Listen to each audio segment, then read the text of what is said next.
for SUNY Plattsburgh, I think of support and togetherness. I never feel alone, and there's always like a community somewhere to go to. I think of activity because we're an active campus with something always going on. My name's Alex. I'm a business and finance major, and I went to Fox Lane High School. The moment I got here and I was walking around campus, it just felt like home. Like, it just has that feel to it that other schools don't have. Now looking back, I was searching for a place that felt like home. And it's not easy to describe why it felt like home here, but it did. And I had this gut feeling that this just was the place for me, and I felt happy here. So many people were invested in my success, and I wasn't used to that in my life, and this felt really good, and I felt really supported. My name's Julia. I'm a business major, so business administration, global supply chain, management, and human resource. And I graduated from Saratoga Springs High School.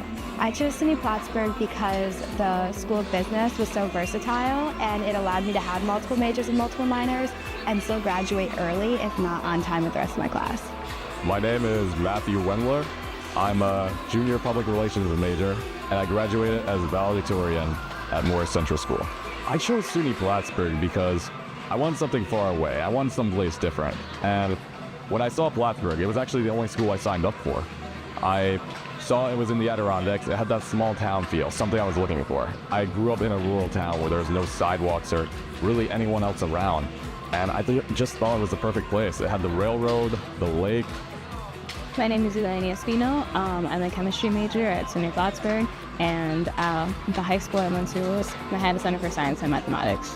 So I chose SUNY Plattsburgh because, honestly, if I'm being completely honest, they gave me the best financial aid. So like my award summary for my work study, which is what I really wanted coming into like college, it was the best out of all the schools that I had applied to. So I was like, oh, ultimately, this was the decision. So I chose to come here from Brooklyn, and also I kind of weighed out my options with the other schools that I got accepted to, and Plattsburgh was the cheapest among them. It had a really nice and accepting campus feel, and also it was right near a Wendy's, so I was really happy about that. My name's Xavier Brzett. I major in broadcast journalism and TV and video production. I actually transferred to SUNY Plattsburgh. I knew I wanted to do broadcast journalism, so obviously I was looking for schools that had broadcast journalism. And I did the semester at Oswego, and I was like, oh, this is not what I want to do. Like, when I found SUNY Plattsburgh, I knew a few people that went here, which was great, and it just seemed to be my type of vibe. I checked it out online, and I just applied. I didn't even come in person. My name is Brandon Brathwaite. I'm a junior here at SUNY Plattsburgh. I'm from Calvary Memorial High School, and my major is Business Administration and Ministry of Information Systems. I chose SUNY Plattsburgh because it's a different environment. I'm from Long Island, so it's not like anything close to it. Everything's like clustered over there. There's a lot of things spread out. Everything's in walking distance. Well, the University Police Department, it's a law enforcement agency that's on the Plattsburgh State campus. Our goal here is to patrol the campus and keep the campus community, students, faculty, keep everyone safe. We're a 24/7 police department, and we just want to create a better experience here for you guys. We have a lot of community policing programs. We create a lot of events for our community and for our students. We have bike patrol units. We have the K-9 program. We have a lot of students that take up the internship opportunity, as well as the student ambassador program that provides students the ability to get an escort home. Definitely think Plattsburgh is a safe community. That's something that we kind of strive ourselves and promote. We have a very quick response time. If there's something that did happen, I would say our response time is less than a minute, and we're able to get help for you. Yes, I definitely do feel safe on campus. I feel like nothing really happens in Plattsburgh. Like nothing really scary happen, especially like when you're coming from somewhere where there's like a little more crime-ridden, like the city. Like it's a very different change of scenery. My name is Zoe Rice, and I'm from Leicester, Massachusetts. I chose SUNY Plattsburgh because I was recruited here for soccer. So during the recruiting process, I came for a visit, and it was a lot different than where I'm from, which is exactly what I wanted. And so when I came here, I was looking for a school with broadcast journalism. and SUNY Plattsburgh was the only one with that. Well, I wanted to stay in my hometown. I wanted to be able to help give back to my community.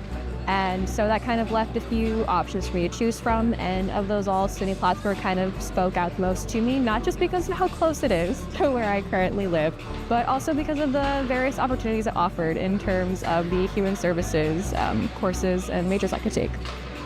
My name is Benjamin Sapulo. I am a music and music arts management major. I graduated from Newark Senior High School, and I transferred from Finger Lakes Community College. So I chose SUNY Plattsburgh for a couple different reasons. My main reason was for the major I went into. I had graduated from Finger Lakes Community College with an associate's degree in music recording technology, and I wasn't really sure what else I wanted to do, and I was looking at my options. I scanned through the SUNY system, and I found that Plattsburgh had the music arts management program. My name is Ariel Fakram, and I'm a criminal justice and law and justice major with a minor in gender and women's studies, and I graduated from the High School for Medical Professions in Canarsie High School. I chose SUNY Plattsburgh all because of the criminal justice program. I got a letter in the mail saying I got accepted, and I noticed that the criminal justice program offered a variety of classes that I was very interested in. Hello, I'm Tim Giucchetto. I am a history/adolescent education major here at SUNY Plattsburgh, and I graduated from North Salem High School. I chose Plattsburgh for a number of reasons, but on the academic side, we do have a great education program. I knew that education was something I'd be interested in, especially in the historical field. My name is Logan Tolan. I am a finance and business administration major. I am from Stillwater, New York, and I recently attended Castleton University before transferring into Plattsburgh. When I was looking at schools to transfer to, there was a lot of options, and I knew I wanted to get out of my previous program, and I saw that Plattsburgh had a really good business school. My mother went here as well, so she kind of swayed me into checking it out, and once I did a little virtual tour and looked at all the programs the school offered, I think that this was home. The transfer process was really easy. The application was super simple. Once I got admitted, I moved in as soon as I possibly could. Plattsburgh State has given me a lot over the years, and I wanted to give back, and one of those ways was through coaching. 2 stints. One was 12 years, and now I'm going into my 9th year, my 2nd stint. Michael Rasklin, childhood education, special education in Garcia High School. My classroom experience has been very good. I started off as a journalism major, and then I switched into the childhood education program, and it was one of the best decisions I've made. The childhood education program is super welcoming, and it's just a really good overall program. It's been the best years of my life. I've met some of my closest friends. The athletics here are super competitive. We played a really good conference, all of us. So it's just a really good overall experience. If you're looking to get involved in athletics, there's plenty of different opportunities, different sports here. So I do live in the city of Plattsburgh. Plattsburgh, I think, has really grown on me, and I've really come to appreciate this as my home, in part because there's like a little bit of everything in or around Plattsburgh. So Burlington, a little bit bigger city. It's just an hour and 15 minutes. You get a beautiful ferry ride on the way there. So I really enjoy that. There's a lot to do in Burlington. And then Montreal, which is, I think, ultimately kind of one of the great cities of the world, period. Is an hour and a half away and easy to do on a day trip. So, there's great food in Montreal, there are great museums in Montreal. I'm a big live music person, so I think I saw like 9 concerts in Montreal last year, just going up and back in the same day. Lake Champlain is an astonishing thing just to have right outside your door. Any kind of winter sports are great fun. I'm not great at winter sports, but I'm getting better. But also I love to be out in nature, and there's so many beautiful places right next door. Just to go for a walk, to go for a hike, to walk your dogs. You have Whiteface, you have Titus, you also have Stowe Mountain in Vermont. Very good skiing up here. If you want to go hiking, you can. If you want to go whitewater rafting, you have Au Sable right over here too. You've got the 46ers, where you can just hike all the mountains around the area, such as Whiteface and other areas. You've got Au Sable Chasm, which is a beautiful place to go. I mean, honestly, year-round, but more specifically, kind of in like the fall time, in my opinion, is a great time to go. We have Montreal about an hour north of here, and then the beautiful Lake Placid, New York, which is honestly like, doesn't matter what time of year, there's always something going on in Lake Placid. and a nice walking downtown and plenty to eat and do down there. My teammate from Plattsburgh Track and Field, he graduated a couple years ahead of me. He's a 3-time Winter Olympian. His name is John Daly. He grew up in Smithtown, Long Island, but he was a 3-time Winter Olympian in the sport of skeleton. So we were able to watch him in 2010, 2014, and 2018 at the Winter Games, and that was really cool. He's a heck of an athlete and definitely proud to call him my teammate. Plattsburgh was big enough to meet someone new every day, but small enough to run into familiar faces everywhere I went on campus. One thing that I can tell you is SUNY Plattsburgh is the right size. And being in the right size, you can develop relationships with the students.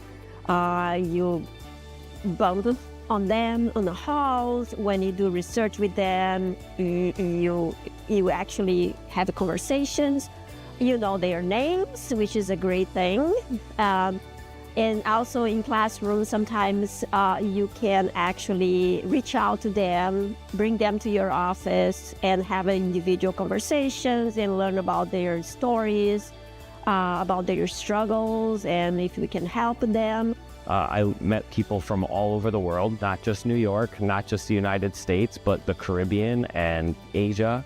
And so that was really cool to experience up here in very upstate New York. Growing up in Little Castleton, New York, just south of Albany, I graduated with 76 kids, and I felt like my transition to here was very easy. And I never saw lots of people at one time. I felt like I saw a lot of the same faces, but I still saw a new face every day. In addition, we have students from different countries. We have students from Africa, like Ethiopia. We have students from Asia, like China.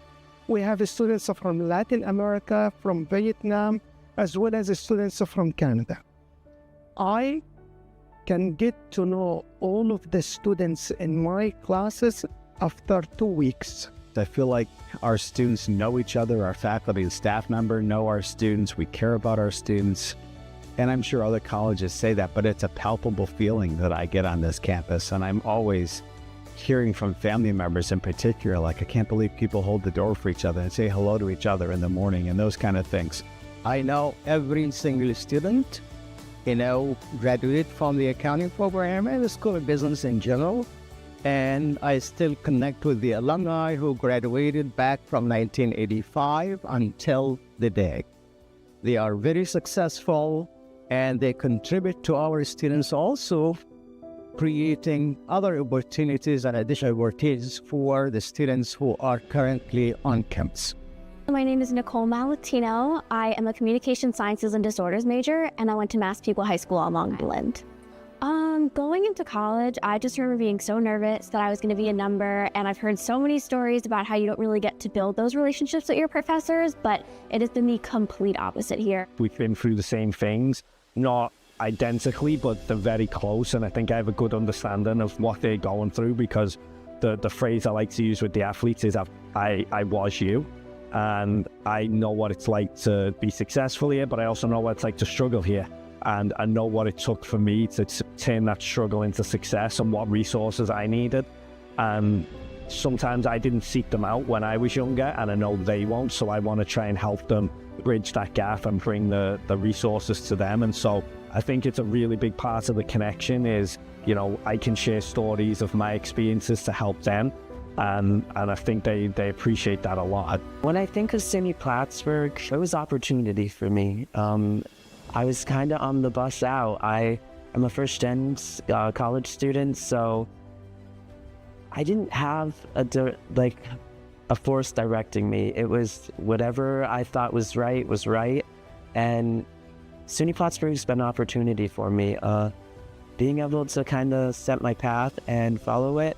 Academically, I was never a student to be on the dean's list or have that 4.0 GPA.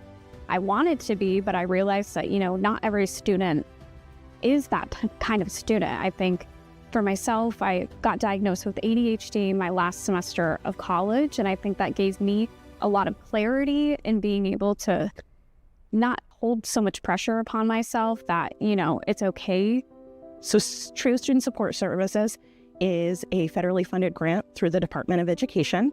And our goal is to help with academic supports for students who are first generation, low income, or identify as having a disability.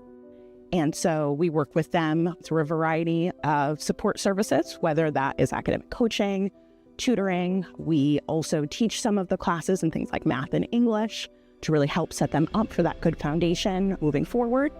We also have workshops, peer mentoring opportunities. We help with students and filling out their financial aid, helping them understand how to submit their FAFSA, work with financial literacy. ARO is our Accessibility Resources Office. So with that, that is where the majority of our accommodations for students come in. So many students in high school may have had an IEP or a 504 plan. We help to make sure that we are able to provide similar accommodations for students, whether that is alternative testing locations, extended test taking time, advocacy in the classroom, note-taking services. We also have a peer mentoring program that helps students with executive functioning concerns. And then we also have a new living learning community for students to be able to identify with a variety of other students that are also a part of ARO. Coming to college not knowing that anyone in my family never really went to college or graduated college. So I felt like I was here basically, to not only make my parents proud and show them that I'm doing all this in the real world, but also a very good experience for me, coming to campus, learning a lot about living on my own, learning more about the college life. We've had students who have gone on to do human relations for Nike. We've had people in the White House. We've had people in the British Embassy. It's really quite amazing what our students have managed to do. They look for or job in the biotech, pharma industry, or go to grad programs. And I have a particular one student that graduated in 2023 in biochemistry, and he is currently a student at SUNY Stony Brook, doing a PhD in biochemistry as well. And we keep in touch, and that's one of the successful stories among many others. Our facilities are fantastic right now. I think they're some of the best in the SUNY. We just had a brand new memorial fitness center, wellness center. The workout facilities here are top notch. I haven't seen any better in the SUNY. I think the level of Division III sports are the highest they've ever been. And the best example I can give of that is our conference, the SUNY conference in particular. There's a lot of Division I transfers within the conference, and I think that just shows the kind of level of talent of players coming back to Division III for various reasons, whether it's financial, playing time, location, anything like that. We want your floor to feel like a little family to you, a little village, if you will. And because we know in communities that people look out for each other, they take care of each other, they support each other, they celebrate with each other, they make each other feel good when bad things happen. We look out for each other, and that's really what we are trying to do, is develop truly a community here in our residence halls. So I actually work for Campus Housing and Community Living. I'm a community advocate on campus, so I've gotten to work with both first year and upperclassmen students. Housing is amazing. There's so many different places to live, and all the residence halls are gorgeous. Most of them are newly renovated. But I think the cool thing about having worked in housing is that you get to build that community with students, but they are like a built-in friend. So get to know them and really just make the most of it, because it's such a different experience that you won't maybe not have later in your life. So just enjoy it while you have it. A lot of the things I did in high school, I didn't end up doing in college, and some things I did. So in high school, I was in band, and I continued to do that here. I was a band geek through and through, but I played field hockey in high school, and they didn't have that here. So I tried rugby, and I'm still playing today in a rec team, an adult rec team. Also did ukulele club, which I didn't have in high school. TA'd a few classes, was a tutor here. Things that really pushed me out of my comfort zone, but gave me all new experiences and really gave me just a unique experience here as a student. I ended up auditioning for the musical that was going on my first semester. I got cast in it, so that's really kind of what set me on my kind of music theater friend group community. And ever since then, I just kept trying new things, kept going to different events, and now I'd say I'm heavily involved on campus life. There's so many options. I usually go to Clinton Dining Hall, which is kind of like our all-you-can-eat everyday dining hall. But one of the special things about Plattsburgh is there's a dining location open from 8 a.m. to 12 a.m. Or 1 a.m. on the weekends. So there's always food to enjoy. I also like some of the other options. Einstein's, best place to get coffee on campus, hands down. And Ken sandwiches, that's what they're delish.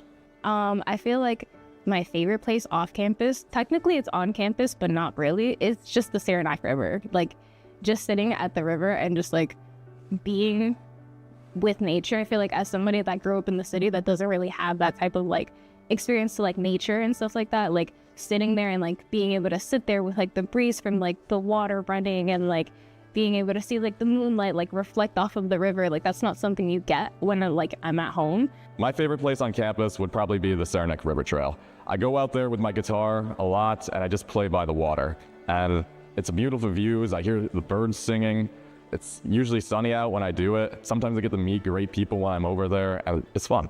I think the biggest piece of advice is to just like look at what everything has to offer. So like one thing that I kind of regret not doing while I was on campus is like studying abroad. Like studying abroad sounds like something so fun and like something that people should actually like try to do it for at least a semester. SUNY has about 600 programs in 70 different countries, encompassing almost all the continents. And Plattsburgh houses about 14 or 15 study abroad programs. So students, the idea is that they're taking classes abroad that they would need to take here at Plattsburgh for either a winter, summer semester, or a full year. Italy, England, Australia, France, but Japan has become more popular for students, East Asia, and we have a lot of students who go to Ireland as well. Right now, there's about 180 participating campuses in National Student Exchange. Plattsburgh is one of 4 SUNY schools and one of 6 schools in New York State that participate. Plattsburgh students travel to a lot of different programs in National Student Exchange. I think the popular ones lately have been Hawaii, of course. So I see a lot of students who go to California, Wyoming, Montana, Florida, the Virgin Islands are probably the top ones. I made an Excel sheet while I'm coming in here, and I put down a bunch of the schools that I really wanted to go to that I got accepted to, and I laid out all of the pros and cons. So I would definitely suggest like planning things out, really taking the time to like decide on like what's best for you and like what schools are going to give you the things that you're searching for and that you're going to be able to like take with you and grow as a person. Even if it's not just in college, I would tell them that not to stress out as much as they think they should, because college is really not as hard as you think it is. You have a lot more time than you did in high school. Eventually, things will fall right into place, and you will have the best 4 years of your life. My piece of advice that I would give to incoming students is that college is a very exciting and kind of daunting experience because you're learning so much about yourself, but to give yourself as much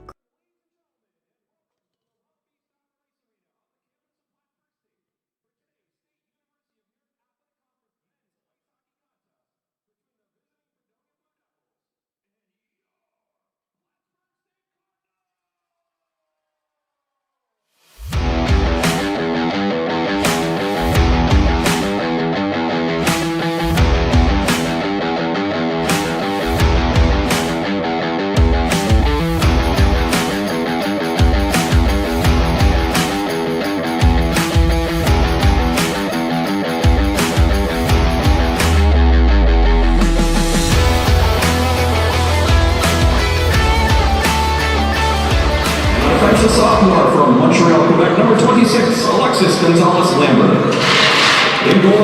Good evening, folks. folks. Welcome to Ronald B. Stafford Ice Arena. I'm your play-by-play commentator, Christopher Gerasi. I'm joined by color commentator, Vinny Ferrara.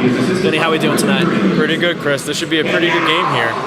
Yeah, it's set up to be an exciting one here. We got your Plattsburgh State Cardinals facing off against the Fredonia Blue Devils. Now, the Cardinals are currently ranked, excuse me one moment here, 5th in the SUNY Conference, and the Devils are ranked 7th. The Devils currently have 10 points in the conference, and the Cardinals have 14. Now, yesterday, the Cardinals are coming off of a pretty hot victory against the Buffalo State Bengals. It was a pretty dominant 3-0 victory and a shutout for goalie Bo Lane. Were you in attendance for that one, Vinny? Or I was watching it from home. I heard you, Chris. So you'd agree then that was a pretty exciting affair, and definitely a good scoring game there. Yeah, definitely a pretty good game, and I think Plattsburgh's looking to follow up here today with another good one. Yes, definitely. And I gotta compliment these tarps. I didn't notice them. I don't know if we had footage of the ice yet, but Cardinals have some beautiful red and black tarps on as opposed to the typical white ones they have before games like this. Now, Fredonia is also coming off of a game yesterday. They, less fortunately, it was a 1-2 overtime loss against the Skidmore Thoroughbreds. Now, Skidmore is currently 4th in the SUNYAC. They're trailing, I believe, Hobart, Oswego, and Cortland. So, I mean, not much they can do about that. Fredonia's definitely had some tough goings this season, but let's see here. The Fredonia, 7th in the SUNYAC. They're currently 3-9-1 in the conference, so it's been some rough going for the Blue Devils. Cardinals currently 7-7, so 500 could be worse, could be better. I guess they're looking to get themselves over that 500 mark tonight, is what I'd say. And this game should be the one to do it, hopefully. Yeah, hopefully, and they'll just doing the honorary center ice face-off here, and we'll get started in about 3 minutes following our national anthem. Game time is at 4. A little earlier today, definitely. I was kind of going into this expecting the average, 7 p.m. game, so a little groggy, but that shouldn't affect the commentary. Hopefully, we'll be on point today. We'll be good. I think we're going to do a good job. Excuse us for the national anthem.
Seconds here before puck drop, and I'd like to talk a little bit about last game's performance. See, we had a first goal of the night was scored by Felix Antoine Parenteau. That one was off an assist from Quinn Tavares, came off the pads of Bengals goalie, I believe Marcus Cumberworth was his name, and it was definitely a fun one to watch. Definitely got the crowd rocking. The second goal was by Patrick Cole, I believe, coming off the right side, shot from the right far side face-off circle, and he beat Cumberworth on the glove side, I believe, and that was definitely an interesting one to watch. And that was probably when most folks were realizing the direction the game would be headed.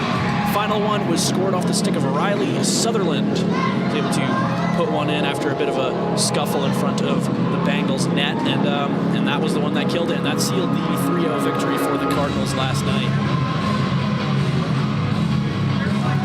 How about these jerseys, Vinny? We got a bit of a color rush going on right now. Yeah, I noticed that when I came in, and I honestly like it. I don't know what made I don't know what made them decide to do a color rush game, but the Plattsburgh jerseys just look really good. No, they do look fantastic. Bit of red versus blue here. Fredonia comes out on top of this face-off. Gonzalez Lambert had that one. one bouncing around behind the Cardinals net.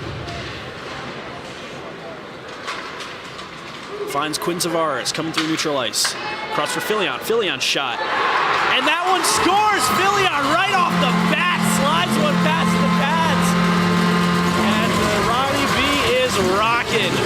That one beat Charles Anthony Barbeau of the Blue Devils on the pad. And how about that? Just not even 30 seconds into the first period. How about that one, Vinny? Incredible work right there. I mean, what a great shot. That was, I think, blocker. Oh, no, that was glove side. Yeah. But just too quick for the Fredonia goalie to be able to get his glove on it.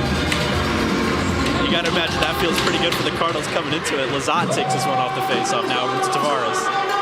Great start for Plattsburgh. Tavares finds Filion. Already a hot stick.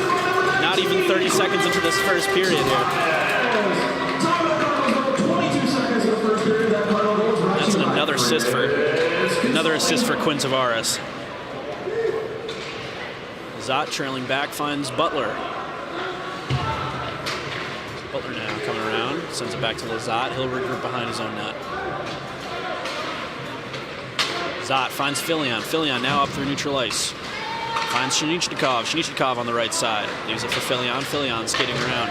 Filion finds Bolger, I believe, takes a shot there. No dice on that one. Excuse me, that was Catron on the shot. This one bounces down and is covered up by, I believe we have Bo Lane in net tonight as well. Yes, Bo Lane coming off of his pretty defiant 3-0 shutout victory. I believe he had north of 20 saves in that one, somewhere around the 25 mark, I want to say. I'm not too sure about the specifics, but definitely an impressive performance for Bo Lane, and it's not too surprising that he's in there for this one. Yeah, it's important to keep the goalies in while they're hot, you know? Oh, yeah. Fredonia on top now. Serino into the slot, looks for a teammate, finds a pass. No one on the puck there, and this one's bouncing around far side now. Trenchka had that one. This one gets over to Molinar. Lambert sends it around. On Serino now. This one now in Cardinals' possession. And it's kept in by Fredonia. No, that one will cross the line, and Robinson will take it off sides. Pretty electric start here so far. Plattsburgh with a nasty goal 22 seconds in. Given them the lead, this is going to be kind of hard for Fredonia to come back here. I mean, especially this early on in the game. I mean, that's got to definitely take some wind out of your sails. Yeah. Bit of a tie-up on the face-off here, and this one ends up on the sticks of Fredonia, but quickly turned over to the Cardinals here. Back to Fredonia, and excuse me, Richie had that one. And this gets sent down for icing.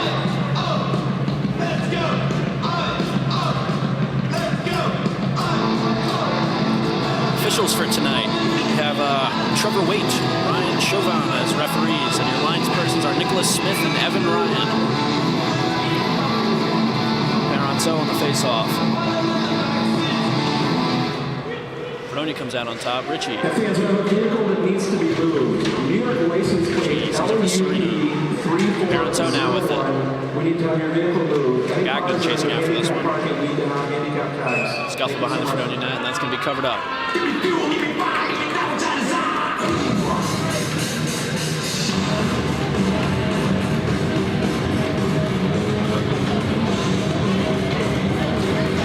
Well, folks, only 3 total shots on goals here tonight, and we are only 17 minutes remaining here in the first period. 2 of these shots on goal for the Cardinals, and that's 1 goal for them already on the scoreboard here. One gets sent around behind the net. Callanan chasing after it. Callanan, big hit there. Knocked off the puck by Cross. Deep shot there by Butler. This will be shot in and covered up following a shot from Belgrave. Strong shot from Butler by the line right there.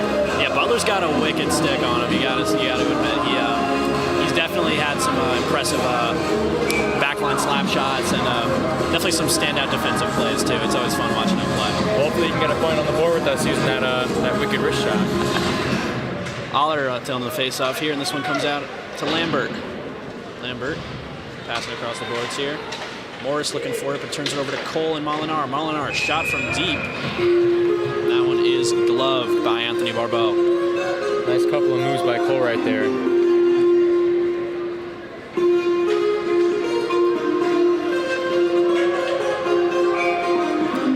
Ty Aller once again on the face-off. And Luke Morris. This one comes out for Morris. Morris checks it in, but finds the stick of Molinar. Molinar sends it to neutral ice, where it reaches Aller. Shot there from Cole, sent wide. This one back to Belina. Belina fighting for it. He's unable to. Bloater comes out with it. Bloater through the middle, unable to get anything off. Cameron now behind the net. This one sent back to Lambert. Shot there. Deflected. Molinar up the far side. Sent across there, looking for Cole in the slot, unable to find him. So Sam Krinchka, the puck there just for a moment, but was knocked off of it. Cole searching for it. Krinchka now again.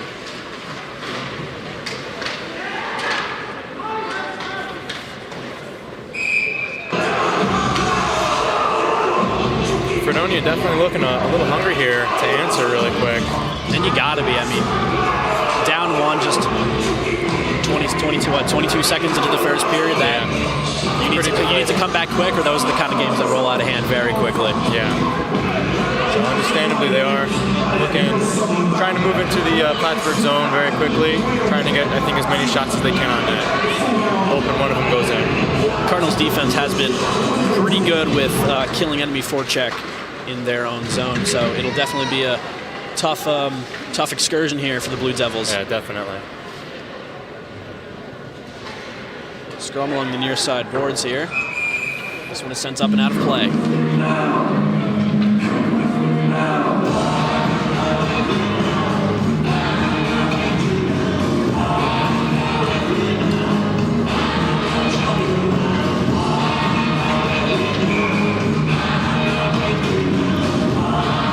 Tonight's goal marks Gabriel Fillion's 8th of this season. To a total of 14 points. Ritchie from the slot, shot, and that's blocked off a defender. Bolger now behind the net, finds Lazat. Lazat attempts to clear this one. He's gonna find the stick of Ritchie again. Ritchie now over to Gagnon. Bouncing around neutral ice. Finds Ritchie once again. The Blue Devils will do it over. Went for a bank pass there, finds Lazat, and Lazat sends it back down. Sacratini chasing after it, manages to find it, pass into the slot. No forwards there to retrieve. Butler now back to Tavares. Tavares once again with it, knocked off the puck, and this one comes out for the Devils.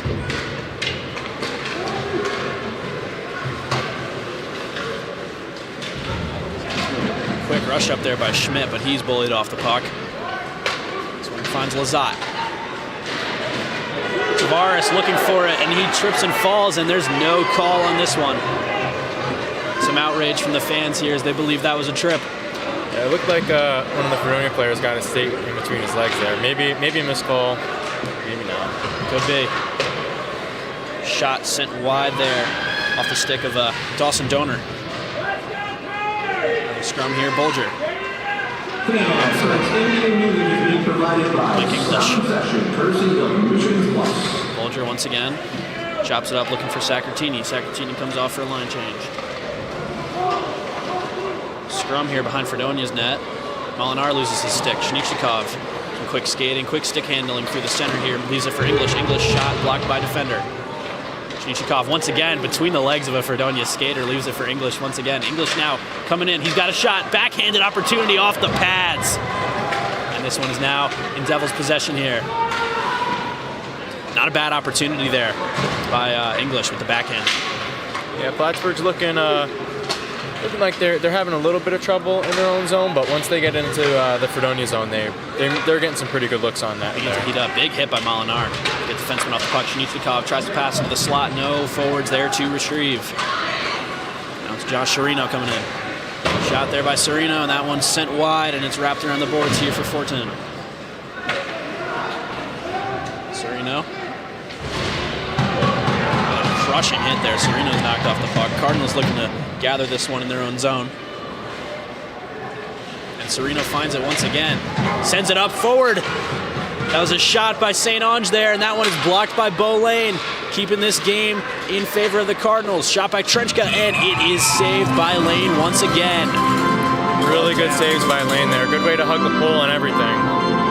And that's where you can see a lot of goaltenders get beat, is on the short side, when they don't hug that post as much as they need to. You can see a lot of shooters shoot for that glove side, try to find the gap between the pad and the glove.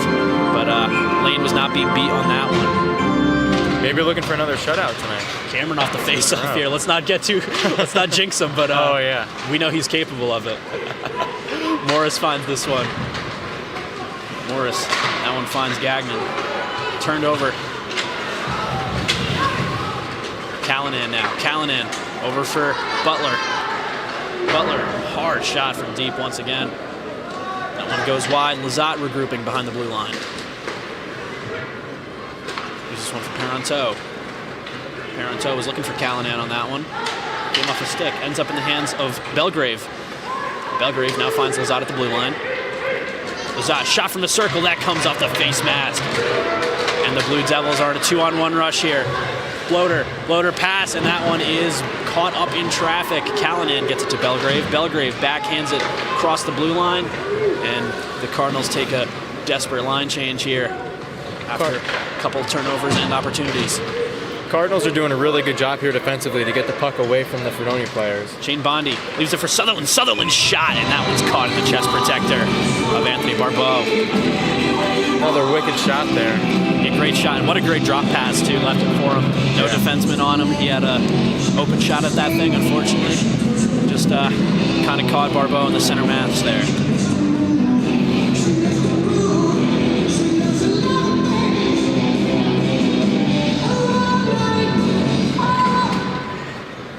Lambert takes this one off the face-off. Uses it for Cross. Cross, attempted cross ice there. He takes a one-touch deke here by Anthony Thomas to escape a defender, but this one is sent away, and Pitzman has it now. Pitzman trying to find his teammate in the slot there, and this one's sent over for Bolger. Bolger now Cole with a shot opportunity. Shot, that comes off the pad. Another great pass there. You said it, Vinny. Sutherland now with it. Behind the net. Pass is looking for, I believe that was Bondi in the slot. He was not able to find him. Fredonia now on a rush. This one's finds Serino. Serino off his stick, and he'll regroup here behind the net. Great poke check there by Bolger to kill the drive. Now Cole takes this one. Cole sends it in from deep. And Barbeau will leave it for his teammate after feigning a cover up there.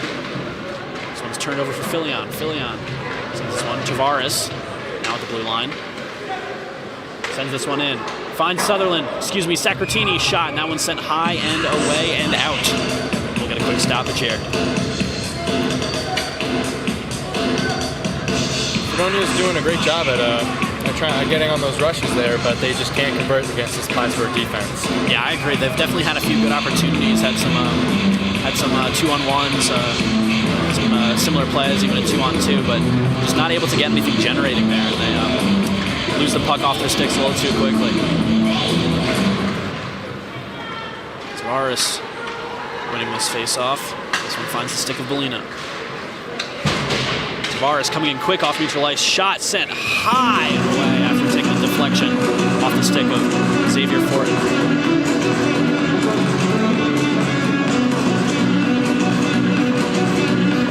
Well, folks, just 10 minutes, 49 seconds remaining here in the first period. Score is still currently 1-0 in favor of the Cardinals. They have 7 shots on goal in comparison to Fredonia's 4. Fredonia wins the face-off in a tie-up here. There's some fighting for the puck as it bounces around. Ends up in Blue Devils territory here. Morris checks this one down.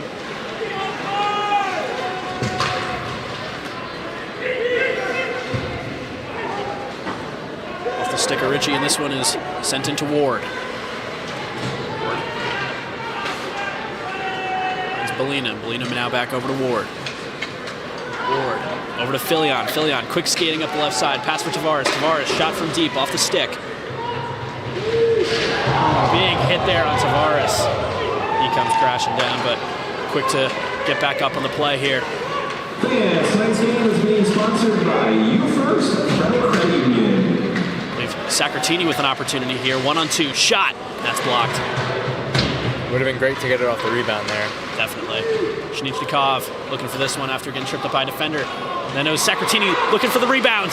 Unable to find it. Lazat now with the puck from the circle. Shot, and that's off the pads as well. More scuffle here. Sacratini at the face-off circle near side. This one's turned over. Gagnon takes it now. Gagnon sending it way down to the Cardinals' end, and Butler will retrieve. Cross-ice pass there from Molinar to Shnichnikov. Shnichnikov, punch turn around the right side. Shnichnikov, bit of a collision there with Butler. Owen Arnold now up the front. Shot from the slot, and that is caught in the center mass of goalie Bolane. Some extracurriculars here at the net. Sort of turning into a bit of an aggressive game here between both sides. A couple of really big hits, and as you saw there, kind of, I guess, talking to each other. Yeah, some pushing and shoving. They're getting to know each other. Just about. Crossing Parenteau on the face-off.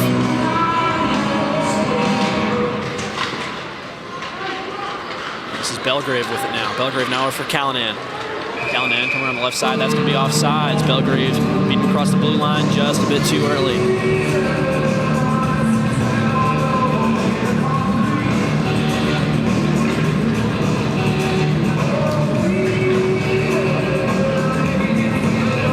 Fredonia currently ranked 7th in the SUNYAC. Definitely going to need this win here if they want to get back in the swing of things. They're currently trailing the Cardinals by 14 points.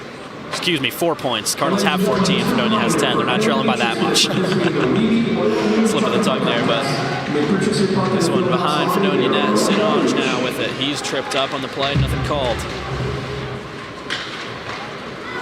Trenchka. Eventually finding Serino. Serino passing to the slot there, and that one is quickly covered up by Lane. There were a few collisions with the goaltender. The officials come in to make sure everyone keeps it copacetic. I wish we had a closer look at those jerseys. It looks like there's a black lettering on it. I was thinking the exact same thing. There is some writing on there. Is that writing? I'm not sure if it's that or just the design, but it almost looks like a sort of like a laid brick design almost from up here. Maybe. But I'm fairly certain it is text. We're just not able to read it from here. I can't tell. Bondi gets that one to Allard. It's going to be a penalty on Fredonia, looks like, yeah. Looks like. I believe that's going to be Owen Arnold going to the box, likely for boarding following that hit on Allard. Could also be interference. We'll wait for the referee's signal there.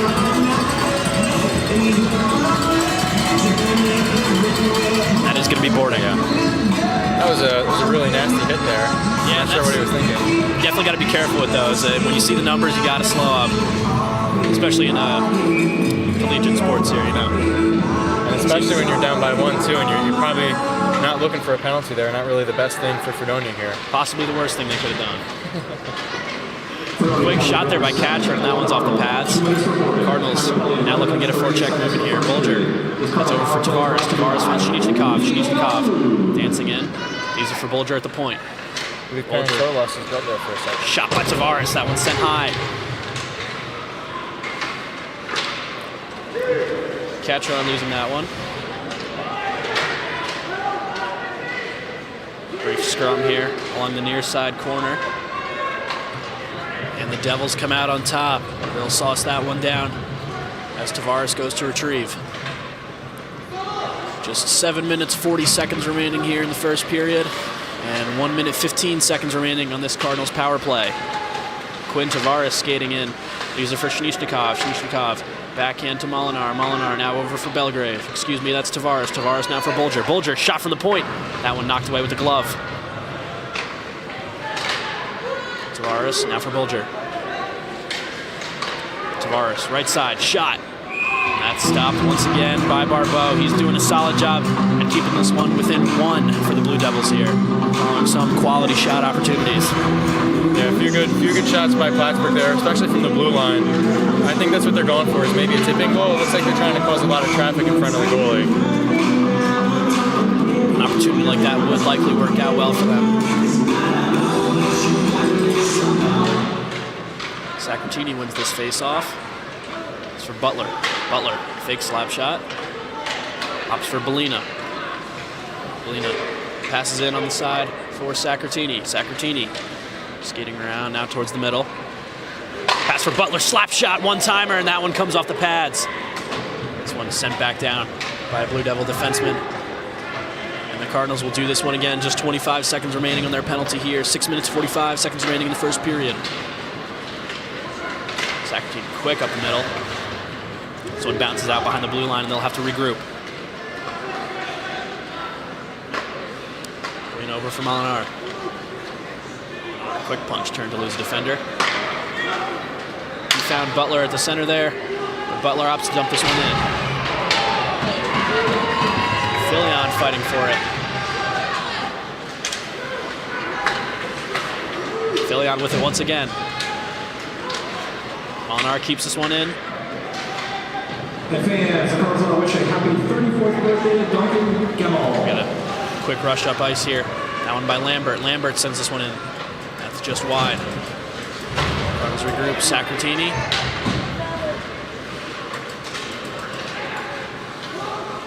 Back to even strength here as Sacratini crosses the blue line.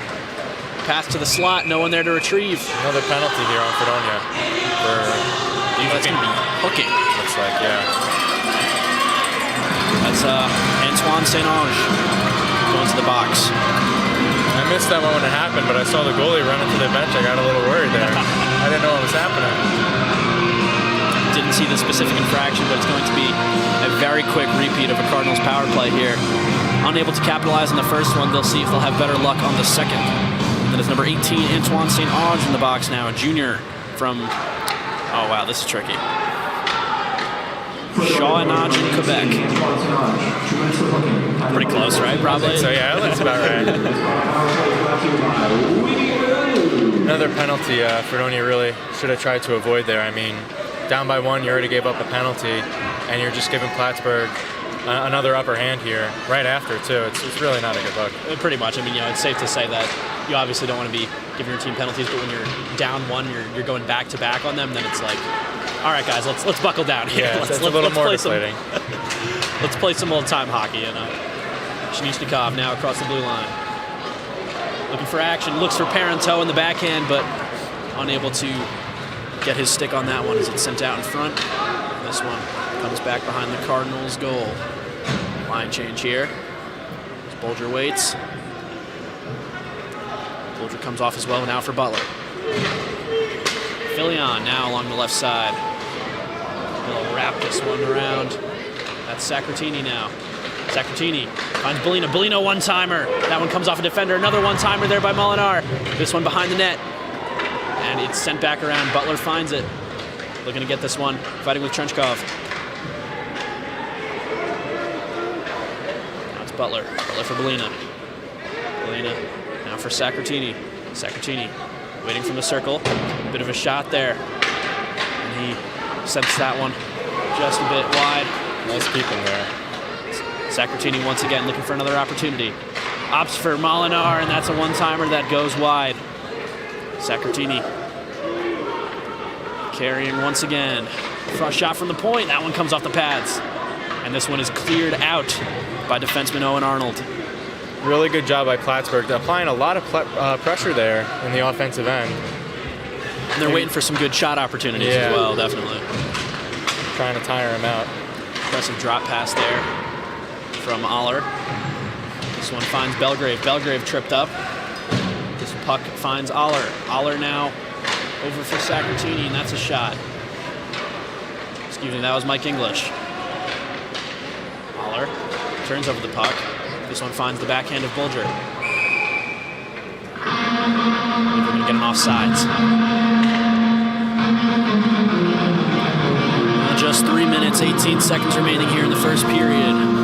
Shots on goal unofficially. Cardinals 16, Fredonia 6. Score still currently 1-0 Cardinals. Plattsburgh's been pretty dominant here this whole first period. Yeah, I would agree, Vinny. This one Lambert sends in. Lambert looking for St. Ange there. But that is going to be offsides. They'll redo this face-off once again.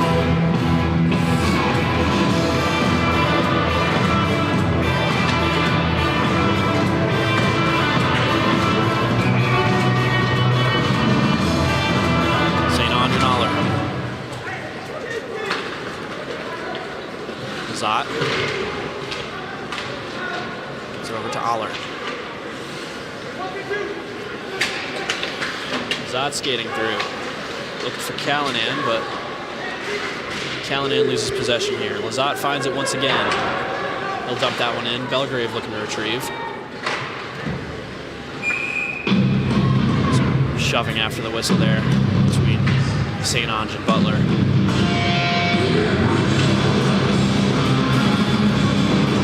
Both teams looking pretty physical here. A few really big hits, and then again, after almost each whistle, they're just kind of bumping heads a little bit. Definitely. Sutherland and Morris.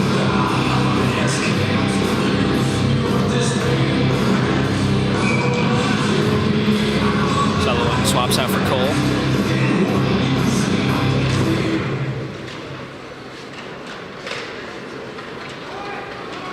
Face-off ends with the puck being sent down to the Cardinals' end.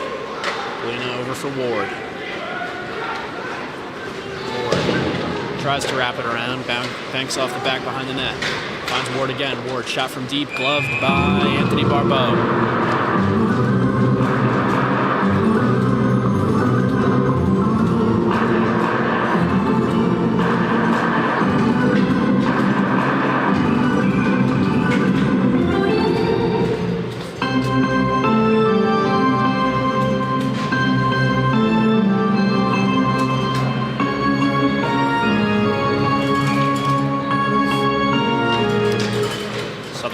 Tied up in the face-off. Finds Bondi. Bondi, attempted pass to the slot. No one there to retrieve. Finds Ward at the back line. Now Sutherland behind the net. Finds Bondi once again. This one turned over to the Blue Devils. With Pitzman coming up the right side. Pitzman looking for an open man. Found Fournier on there. Scrum along the boards here. And this one finds the stick of Cross, but it is promptly knocked away. This one finds Bondi. Bondi looking for Ward on that pass. He's unable to retrieve. Ward now over for Bellina. Bellina attempted pass across to Cole. That one deflects into the Devils' end, and the Cardinals take a line change. Sent down ice here and left for English. English back pass to Tavares. Now for Filion. Filion opts to dump this one in. Arnold retrieving.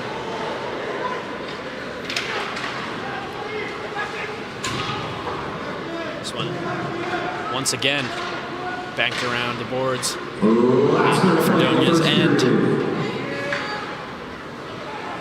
Fredonian defenseman looking for some room here. Xavier Forden opts to dump this one in. Just 45 seconds remaining here in the first period. Both teams playing it safe, opting for a bit of dump and chase. Trinka now. Trinka on the left side. Shot. That one deflects. Wraps around on the near side now. Lambert looking to retrieve. This one comes out on the stick of Tavares. Tavares will send this one down. Another line change for the Cardinals. 18 seconds remaining here in the first period. St. Ange up along the near side. Another scrum here.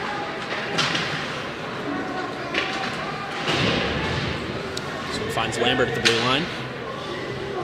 And it'll be held. And that will draw out the clock. Well, that concludes the first period of play here at the Ronald B. Stafford Ice Arena, where your Plattsburgh Cardinals are facing off against the Fredonia State Blue Devils. And Vinny, what do you make of this first period so far? We definitely saw some good action there with a goal 22 seconds scored into the first period. Scored 22 seconds in the first period. Excuse my slip up there. I believe that was by Filion. And, well, definitely we saw a bit of a kind of a waning in the play, a bit of dump and chase towards the end. What do you make of all of it? Yeah, I think Plattsburgh obviously has been the superior team here in the first. I mean, you could just look at the shots, 21-5, Plattsburgh, and the score's already 1-0, as it was 22 seconds in. So this is going to be a hard game for Fredonia to come back from. I mean, not even just to give up the first goal really early on, but also 2 penalties. True, Vinny. Now we're going to take you to a sideline for an interview with one of the players. It's time for today's Girls Squirrel Contest. Today's contestant is USA Police Lieutenant Tina Bedard. Awesome. Hi there, Plattsburgh. This is Gabrielle Risley, and I'm here with Gabriel Filion, number 22, and he just came off of a really big score, 30 seconds into the game, and it's his debut season. Now, I do have one important question for you. What are the unique skills that you're going to drive forward for the rest of this game to secure that win for Plattsburgh? I think we got to keep a hard forecheck, use our speed, get behind our Ds. Just keep shooting a lot of pucks. You never know what happens with rebounds and stuff, and just keep working hard. Yep. Good. And final question. I don't want to keep you for too long, but if you had one thing to say for all those aspiring hockey fans out on the stands and out in the camera, what would you say? I think I would just say to stay disciplined and stay committed, work hard every day, and you'll get to your goal. Beautiful. Thank you so much, Gabriel. Awesome. And that was Gabriel Filion. I'm Gabrielle Risley. We're going to take it back to that box for you. Well, folks, we hope you enjoyed that interview with goal scorer Gabriel Filion, who's the one who tacked on this first goal here for the Cardinals, as you just heard. And impressive shot, to say the least there. We saw a bit of a 2-on-1 action. I believe it was Tavares and Filion on that one. And what was going through your head on that play, Vinny? That was one that definitely impressed me watching it. Yeah, you know, I'm sorry. Nah, you're good. I think that they knew what was going on in the moment, and it was a good look by who had the assist on that? Yeah, it was Filion, and then Tavares was on the assist coming up on the right side there. Yeah, Tavares had a really great pass there to Filion, and good awareness to know that he was on the other end. Definitely good taking initiative there, especially so early into the first period. You don't see a lot of goal scoring done that early, so definitely good to take initiative on that one. Yeah, I think doing some replay right here, yeah. And what a shot by Filion. Beat him on the far side. And that one just, so you can see it just squeeze through the pads there. Definitely a fun one to watch. Yeah, incredible shot by Filion at a really good wrist shot. Yeah, no, it's definitely a solid shot there. And you see a lot of shooters kind of opt for short-sided opportunities like that. And, well, folks, just we'll be back in a little bit here with the second period. Stay tuned. It's currently 1-0 Cardinals. Back in about 12 minutes. Thank you very much.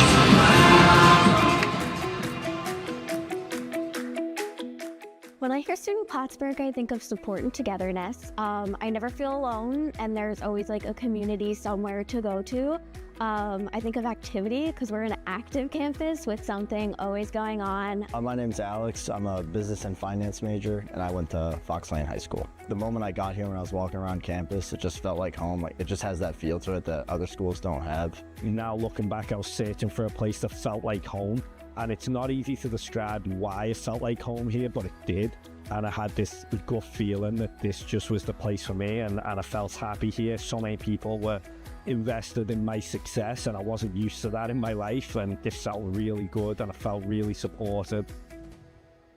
My name's Julia. I'm a business major, so business administration, global supply chain, management, and human resource. And I graduated from Saratoga Springs High School.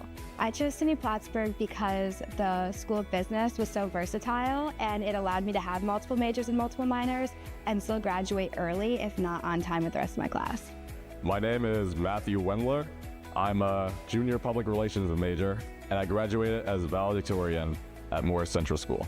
I chose SUNY Plattsburgh because I wanted something far away. I wanted someplace different. And when I saw Plattsburgh, it was actually the only school I signed up for. I saw it was in the Adirondacks. It had that small town feel, something I was looking for. I grew up in a rural town where there was no sidewalks or really anyone else around. And I just thought it was the perfect place. It had the railroad, the lake. My name is Eleni Espino. I'm a chemistry major at SUNY Plattsburgh, and the high school I went to was Manhattan Center for Science and Mathematics. So I chose SUNY Plattsburgh because, honestly, if I'm being completely honest, they gave me the best financial aid. So my award summary for my work study, which is what I really wanted coming into college, it was the best out of all the schools that I had applied to. So I was like, oh, ultimately, this was the decision. So I chose to come here from Brooklyn, and also I kind of weighed out my options with the other schools that I got accepted to, and Plattsburgh was the cheapest among them. It had a really nice and accepting campus feel, and also it was right near a Wendy's, so I was really happy about that. My name's Xavier Brzett. I major in broadcast journalism and TV and video production.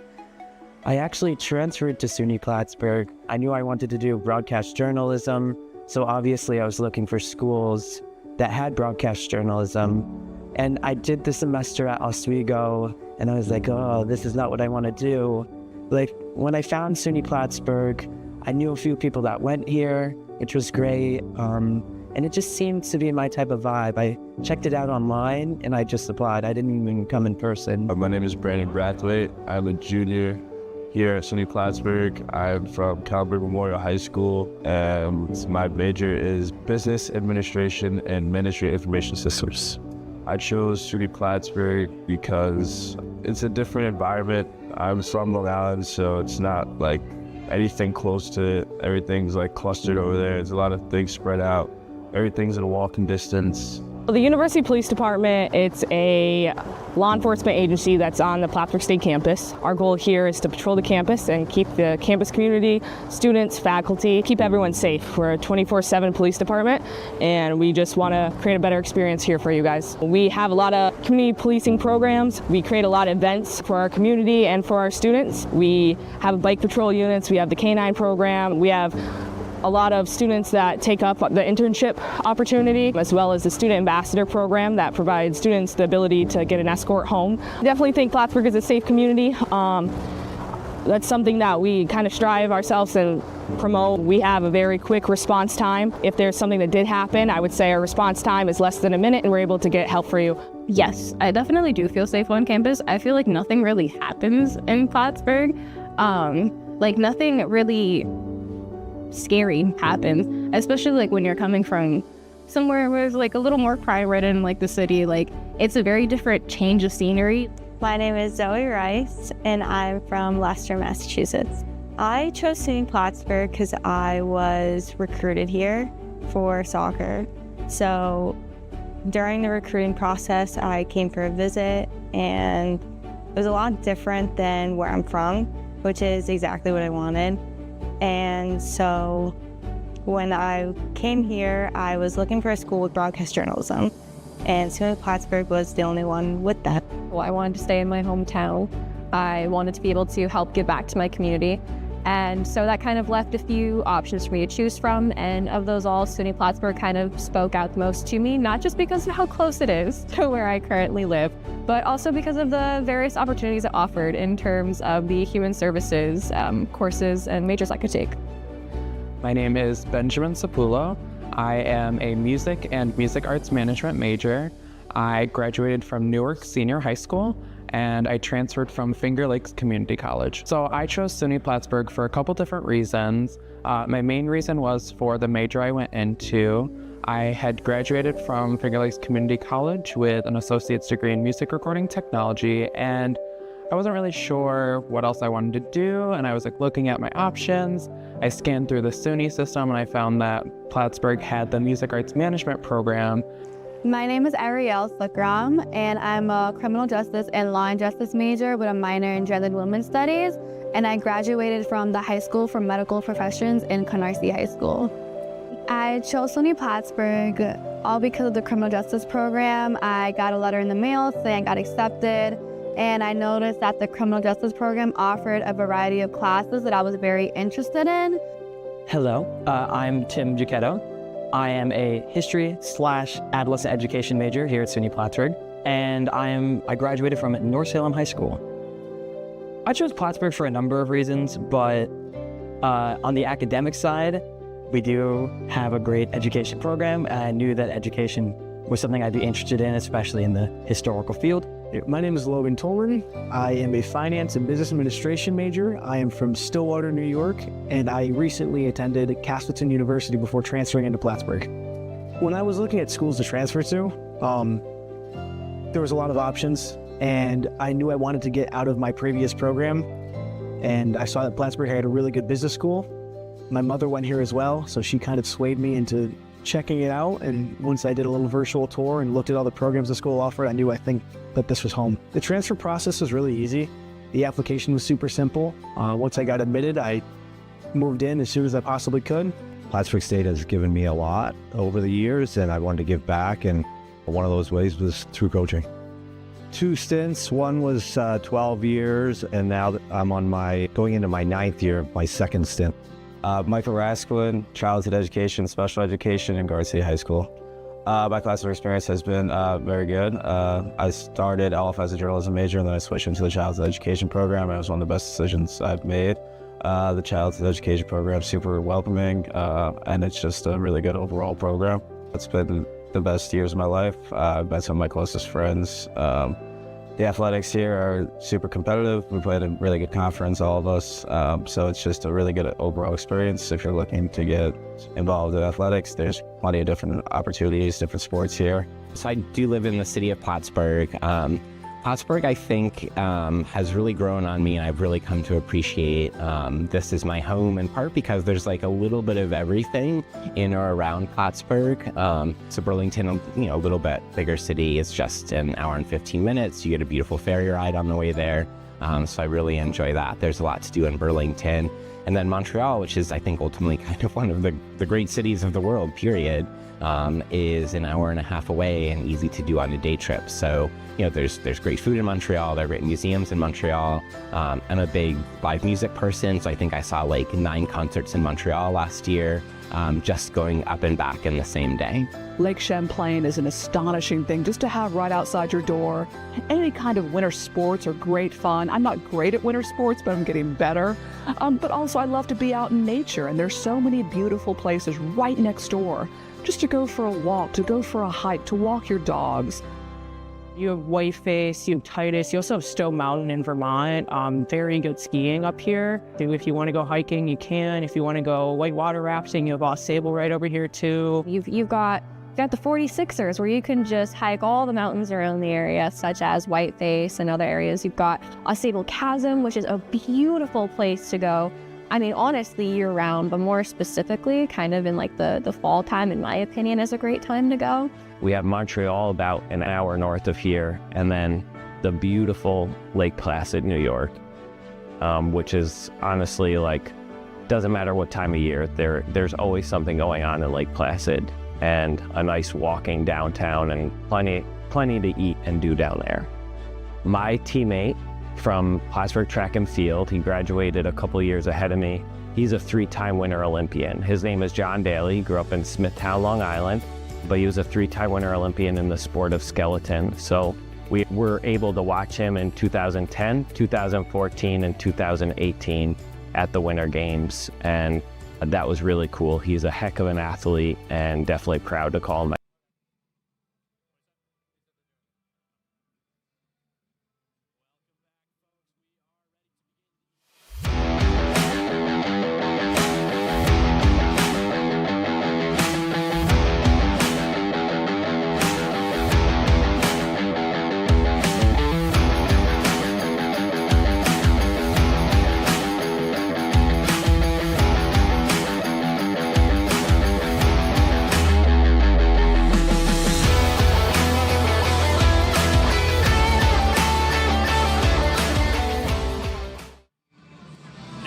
back, folks. We are back here at the Ronald B. Stafford Ice Arena, getting ready to watch the second period of play here, where the Plattsburgh State Cardinals are facing off against the Fredonia State Blue Devils.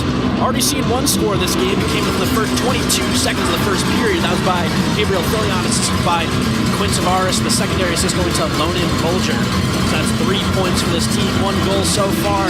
Up 1 over the Fredonia Blue Devils here. And current shots on goal are 21-5 in favor of the Cardinals. We've definitely seen some pretty shot-heavy play here, and it was definitely an exciting first period. What do you make of all this, Vinny? What's your take on the game so far? Definitely. Well, I think for this period, I think we can expect to see Fredonia try to bounce back a little bit, maybe show a little more effort and put one on the board. Maybe be a little more careful with all the penalties and everything. But I just want to point out one thing that surprised me is that the Blue Devils have a greater face-off percentage win than the Cardinals, with not by much, but just 58%. But kind of shocking to see that Plattsburgh, even with less of a face-off win percent, has been totally dominant in this game so far. Yes, we have seen, of course, 2 penalties so far, both off the sticks of Fredonia players here. And the Cardinals were not successful in capitalizing on either power play. They are still up 1 here. First goal scored in even strength again by Gabriel Filion. As we begin this second period of play, fresh sheet of ice, Ward. Now over for Bellino. Bellino hard up ice pass to Tavares. Tavares opts to wrap it around. Sacratini looking to retrieve. Gets off for Tavares. Tavares shot high. And this one's going to bounce back down to the Cardinals' end.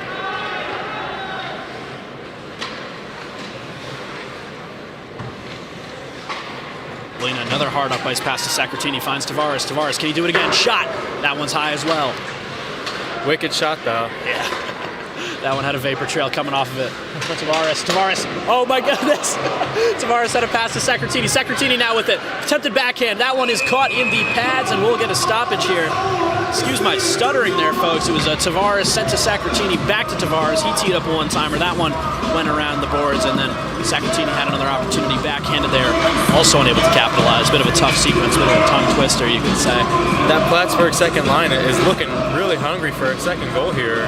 And reasonably so, I mean, and great work by them too. It's Vlad Shinichnikov on this face-off with Owen Cross. Finds the stick, Blue Devils defenseman Kartzman Ritchie. Butler's chasing after this one after it gets sent down to the Cardinals' end. Lazat gets it back to Butler. Excuse me. And Molinar chases after this one hard to get an icing waved off. And Catron finds it. Catron looking to stuff one in. This one will bounce out after coming off the stick of defenders. And this one gets sent off the skate of the goaltender, I believe. Parallel with the net. This one finds Butler. Butler's shot blocked by defenseman Ritchie now behind the net. Attempted diving play there by Molinar. This one sent high and away, and it is caught by a fan in the stands. Holy cow, he opts to toss it back.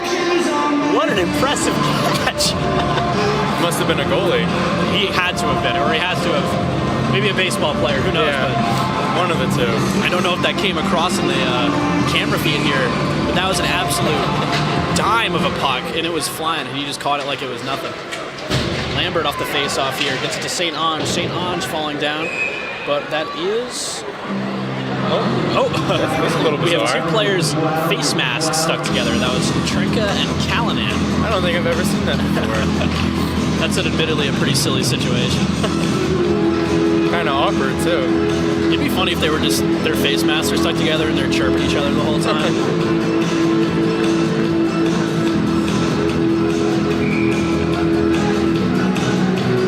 Following that brief stoppage for an equipment malfunction, we are back again in the Cardinals' end for a face-off.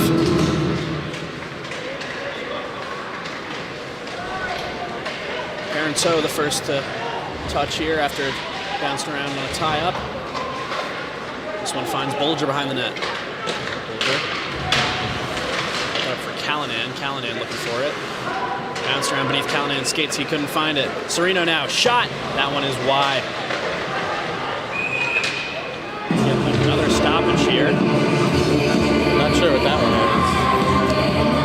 specifically for offsides or anything similar, maybe potential hand pass we missed. Oh, was it the goalie post? Looks like the goal came off its moorings. Yeah, good eye, Vinny. I don't know if that was after or before. Wilton's net came off its moorings, and this face-off will be taken to neutral ice. Sutherland finds Bellina now over to Ward. Ward up the near side. He'll wrap this one around. Looking for Sutherland. Sutherland misses that one. Cardinals will have to do it again as it crosses the blue line. Anthony Thomas now with it. Thomas up ice pass there for Robinson. Robinson sends this one around. Looking for Donor. Donor sends this one around, then it'll be taken in by Cardinals defenseman Spencer Bellina. This one sent up along the boards, bouncing around neutral ice. And the Blue Devils come out with it. Donor now, 1-on-4, shot, punched away by Lane. And this one falls in the Zamboni corner where they fight for it now. Looked a couple inches short of the ceiling there on that high puck. Nearly hit the rafters on that one.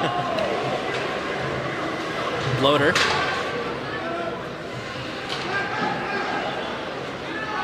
Bloater will take this one himself. Pass the defenseman. A little screen there from Cameron. One-touch deke, looking for options here. Around the side, looking for Cameron on that one as well. He reaches out and he's unable to keep it in. Devils will have to do this one again. That's gloved down by Butler. Butler now taking it across the blue line, back in Cardinals' possession. This one sent around, comes off the linesperson there. Crushing hit there by Tavares, and that's going to be a penalty. Not sure. Oh, interference? Yeah. Yep. It's interference, and I believe that's going to be Tavares going to the box for a bit of a dirty hit there on, I believe that was Carson Ritchie.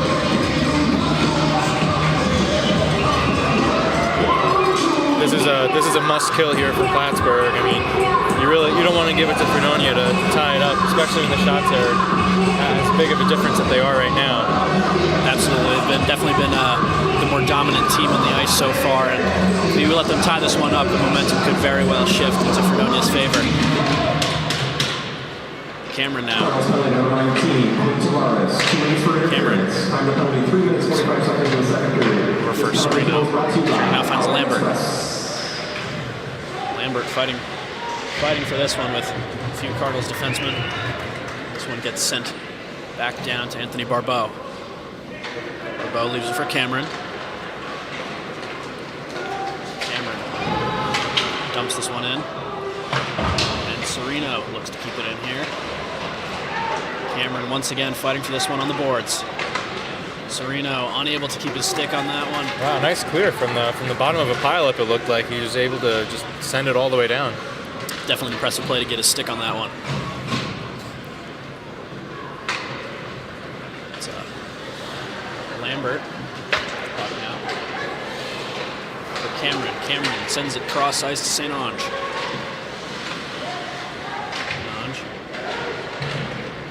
Leaving it for Morris, but this one finds Fortin at the blue line. Fortin shot, looking for a deflection there.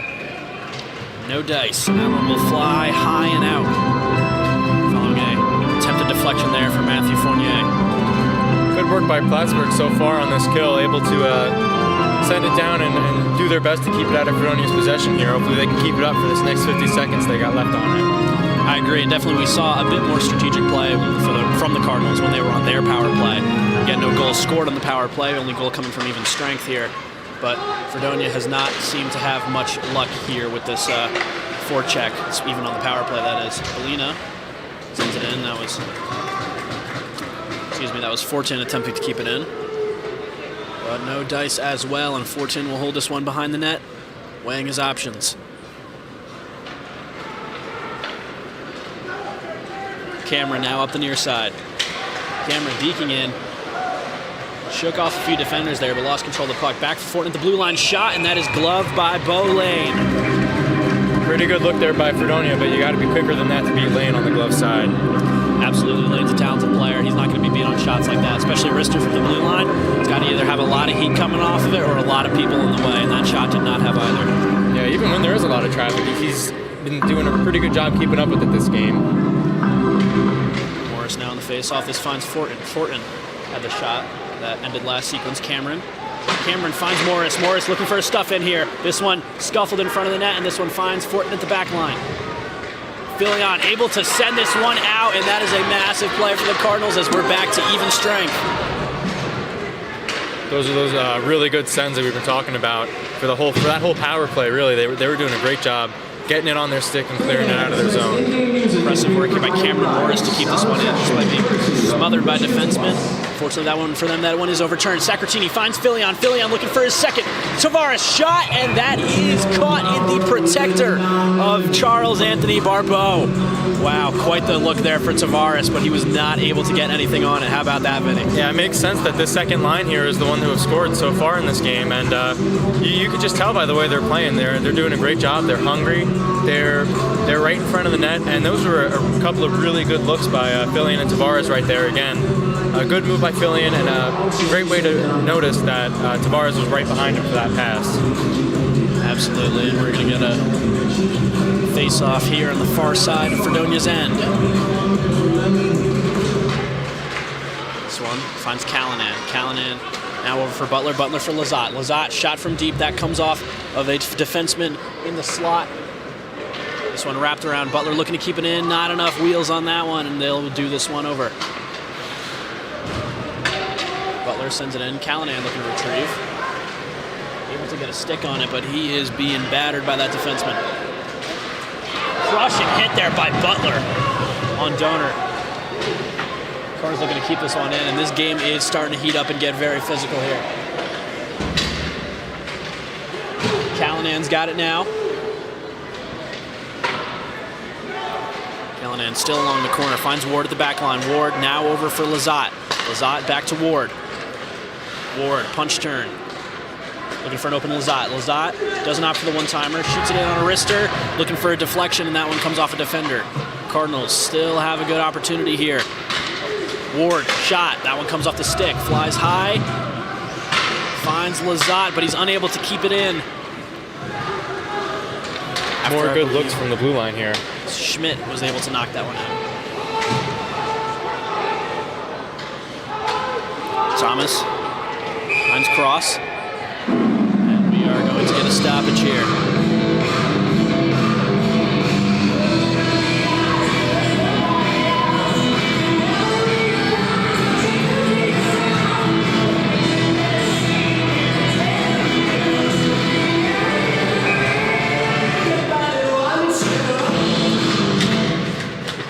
St. Ange, the winner on this face-off. Arnold now taking it behind his own team's net. Arnold across the first blue line, lugs it across the second. Arnold looking for options here. Coming around, looks for the wraparound. No dice, knocked off the puck there. But St. Ange able to retrieve it. That's Schmidt now with it. Excuse me, Serino. Serino battling. Trying to keep this one in his team's possession. St. Ange with it now. And he's pressed into the Zamboni corner by Mike English. That's some physical play, and that one will be turned over. Cardinals puck now. Bondi, cross ice.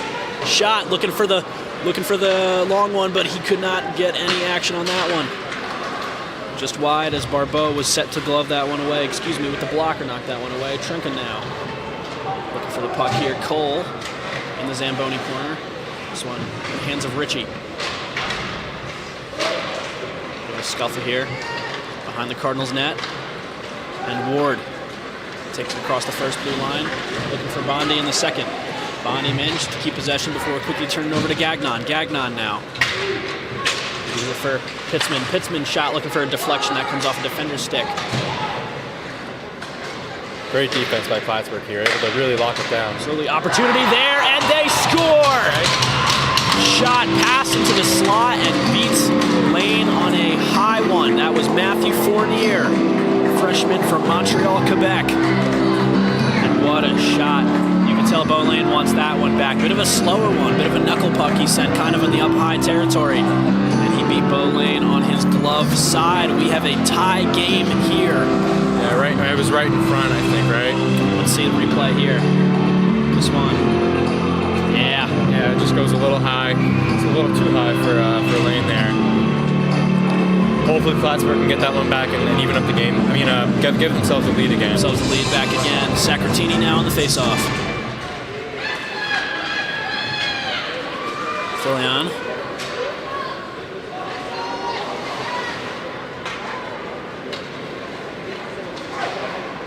Lambert sends this one down into Cardinals territory, and that will be covered up by Boling. A little pushing and shoving between Ward and Morris. Found a whistle on that one. Might get a little more chippy here now that we got an even game. A little more than it was already before, which is concerning. Fredonia's going to have to keep this momentum up if they want to win here. They are still heavily outweighed in shots on goal. Attempted one-timer off the face-off there by Cameron, but he wasn't able to get good wood on it. This one now bouncing over to the Zamboni corner. Molinar looking for action on this one. This one comes up for Cameron. Cameron turns it over to Shnichnikov. Shnichnikov will have turned over once again. Now neutralized Thomas. Thomas sends it across the blue line. Cardinals defenseman Butler retrieves. Shnichnikov now up the right side. One-touch deke around the defenseman, pass to the slot, and he's not able to get any action on that. Molinar not able to get a shot off. This one still bouncing around in the corner. Beautiful move by Shot there, and that's deflected away. Some heavy pushing and shoving here after the whistle. That was Molinar and Robinson going at it after a very close opportunity there by, I believe that was Tavares on that shot.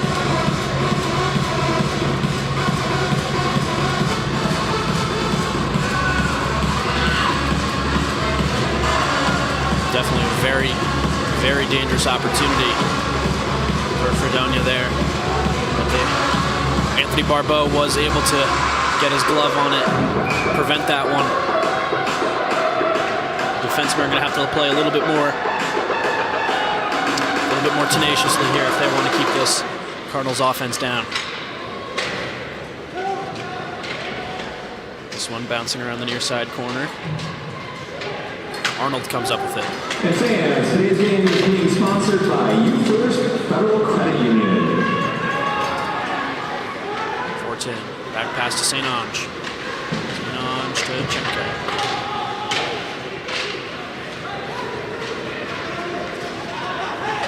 It's Arnold now. Arnold finds St. Ange. St. Ange looking to glove that one down, but comes up for Mike English.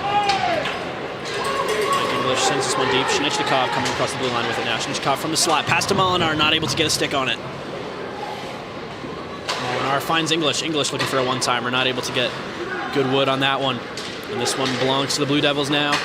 Serino lobs that one in as the Blue Devils take a line change.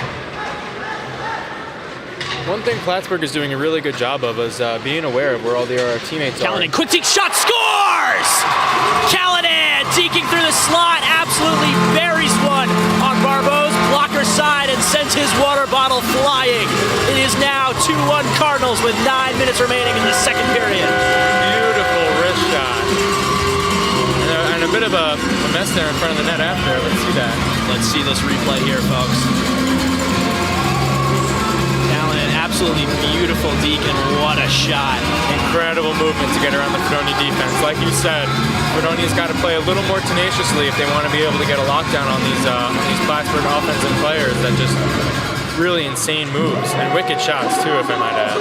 Absolutely. Well, that's definitely going to take some wind out of the sails of Fredonia here. Now down 1 once again. They have not seen a lead so far this game.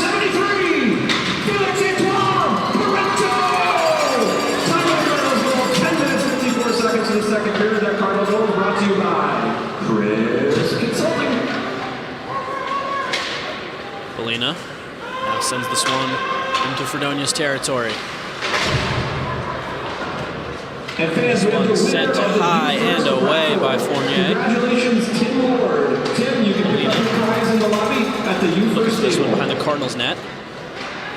Now Belgrave. Belgrave slammed into the boards. Ward. Bank pass to Callanan. Callanan over for Belina, cross ice. Belina knocked off the puck, and that's a brutal hit. Belina slow to get up here, but he's staying on the ice. This one's sent high. Glove down by Fournier. Now Lambert. Ty Aller finds this one. Belina looks to be in a little bit of discomfort as he gets on the bench. Yeah, that's definitely going to be a tough hit to recover from.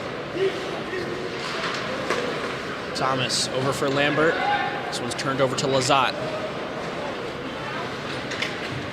Lazat takes it across the blue line, passes for Cole. Cole trying to keep this one in his own possession here. Sutherland with it now. Sutherland being slammed to the boards here by Arnold, both looking for the puck. Aller finds it, sends it around. Can Lazat get there in time? Yes, he can. This one stays in Fredonia's territory. Deep shot from Lazat. That's off the top post. So close to getting that rebound in.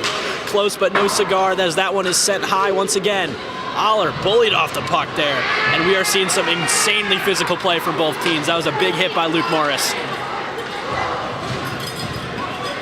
I think some of this physicality is coming from Fredonia's, I guess you could say, their frustration at how well this Plattsburgh team is playing so far. I would agree, Vinny. Tavares now.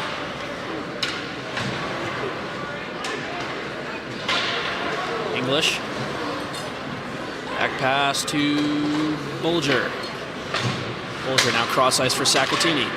Sacratini finds Tavares. Tavares looking, shoots. That one's off the pads. And that's a broken stick for Tavares. This one in Blue Devils' possession as they opt to send it down ice. Bulger looking for it. Trinkov fighting for it. That one crosses across the goal line there, and no goal is scored. That one went through the crease. No player able to get a stick on it there.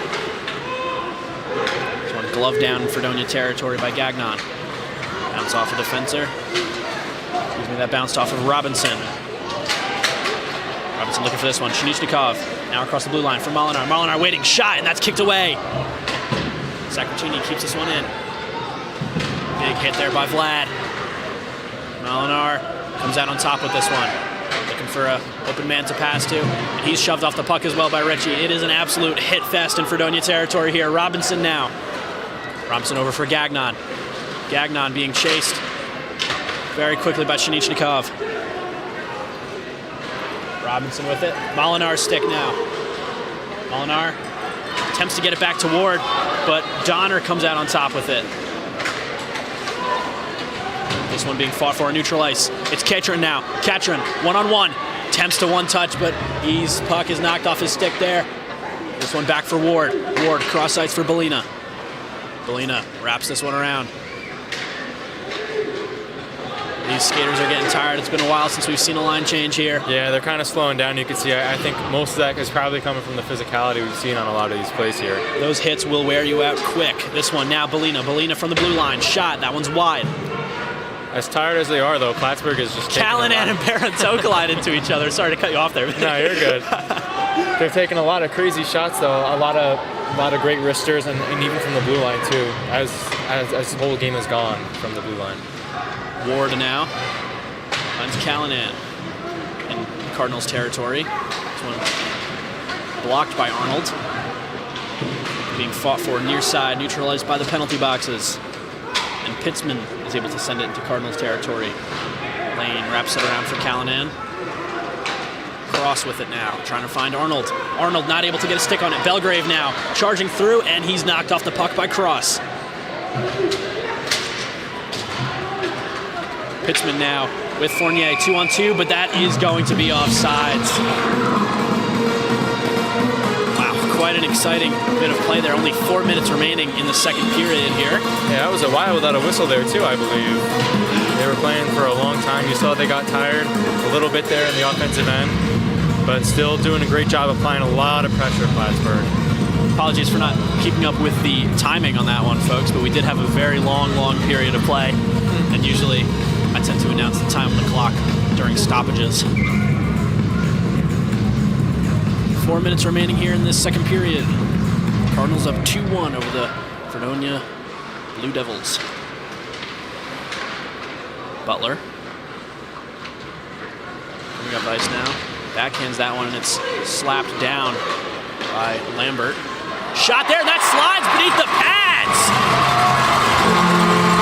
Not sure if that was deflected in by Ben, but great look nonetheless. to slide one in, just keeping it down, nice level, no lift on that puck, just slides it underneath the pads of Anthony Barbeau. Let's get a look at this one. Incredible move right there. Yeah, wow. Great moves by Bondi and a great shot too by him. Not sure if that caught a little bit of a stick in front, but great work nonetheless. Who is credited with the goal here? I'm not sure who shot the initial shot or if it was deflected at all, but that one.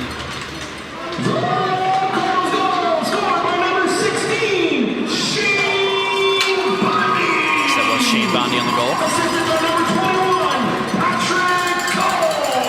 That's an assist for Cole. 16 minutes, 18 seconds in the second period. That Cardinal goal is brought to you by Chris Consulting.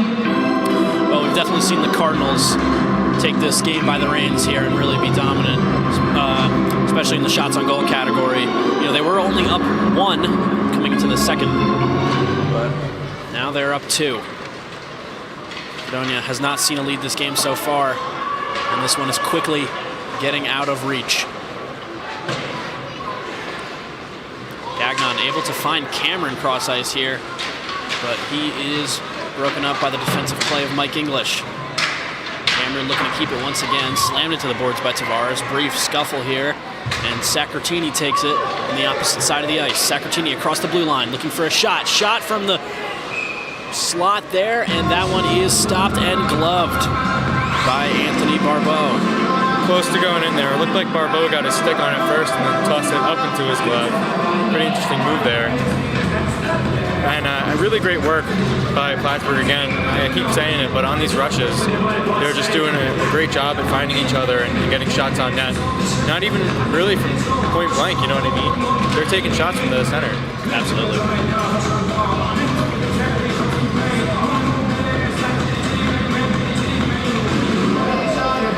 For action on the face-off, and this one will go again. It's Shinichnikov and St. Ange.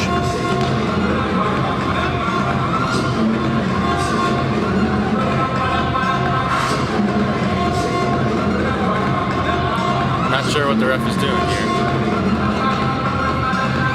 Bit of chit-chat happening as we're waiting for the puck drop here.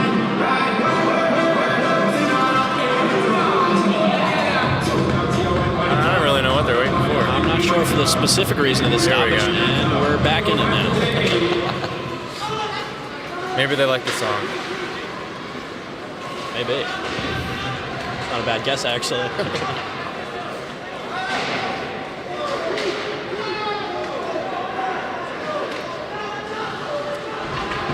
This one bouncing around Fredonia's territory. Sent back in by Belina. I think that was gloved by Anthony Barbeau. Another really deep shot by Plattsburgh here, but those seem to be the ones that are going in, so keep looking and you're going to find one. Or another one. Just about.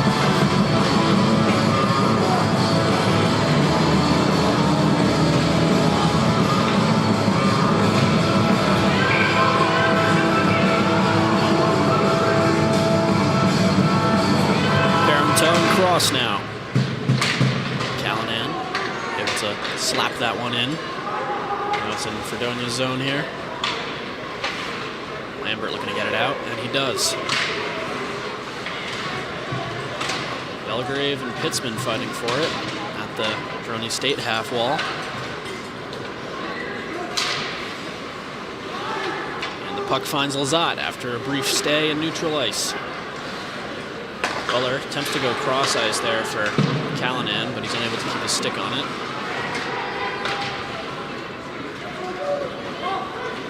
This one gets sent up in the direction of Belgrave. Callanan with an opportunity here. Shot, that comes off the shoulder of Anthony Barbeau. Quality shot opportunity from just outside the slot. We've seen him succeed from there before.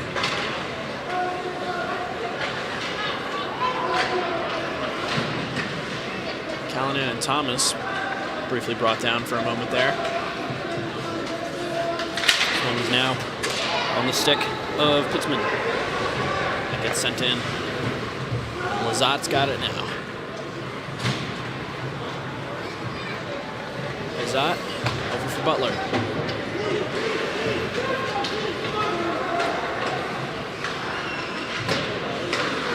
Callanan able to keep this one in.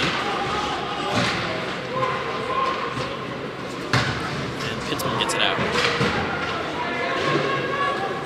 This one sent down the way, back to Fredonia territory once again. They're just looking for a clear here, looking for some options. Potential rush here. Coming along. Wraparound potentially unable to stuff it. Wraparound attempt there. I believe that one was by, I want to say Will Robinson, but I'm not particularly sure. No, forgive me, that was Gavin Bloater on that attempted wraparound, but it was stopped by the pad of Bo Lane. Quick work by Lane to get his pad out like that. Bondi now coming up into the slot. Couldn't break past the defenders, and he'll wrap that one around.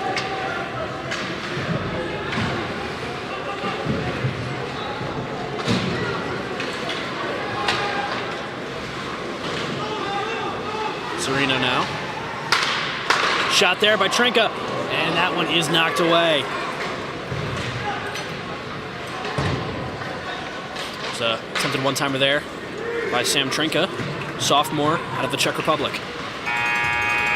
That concludes our second period. Once again, sorry for not actually announcing the times.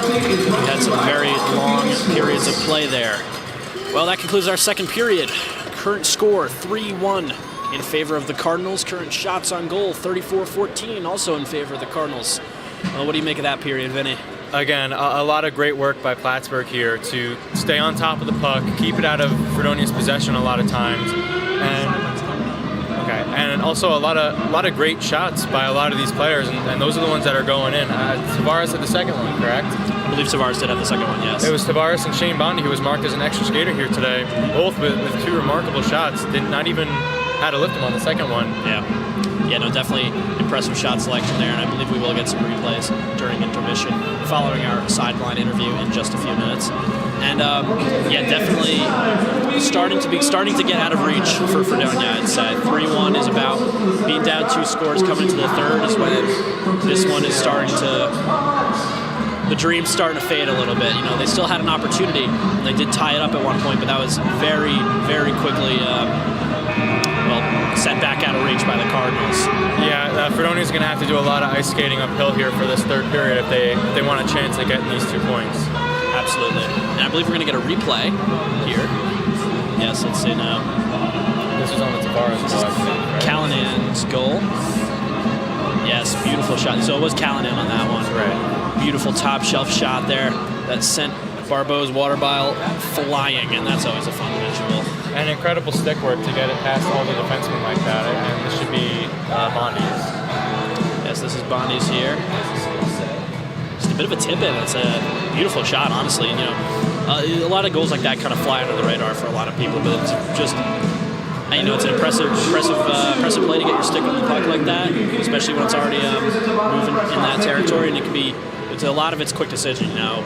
Comes into the crease, do I shoot, do I pass, do I go for a tip-in, and he managed to beat Barbeau on that one. Send his team up 2 coming into the third period here. I believe we're getting ready for a sideline soon. What?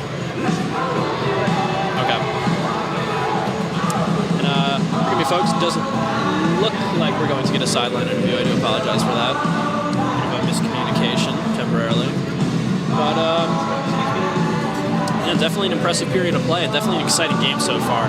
Let's talk about the physicality for a moment, because I think after we saw Fredonia tie it up, we see a lot more physicality come from both teams. Yeah, and I think that's sort of expected when both teams are trying to get an upper hand at a certain point, and any physicality now. And we do actually have a sideline review. Sorry for that, folks. We're going down to the sidelines now.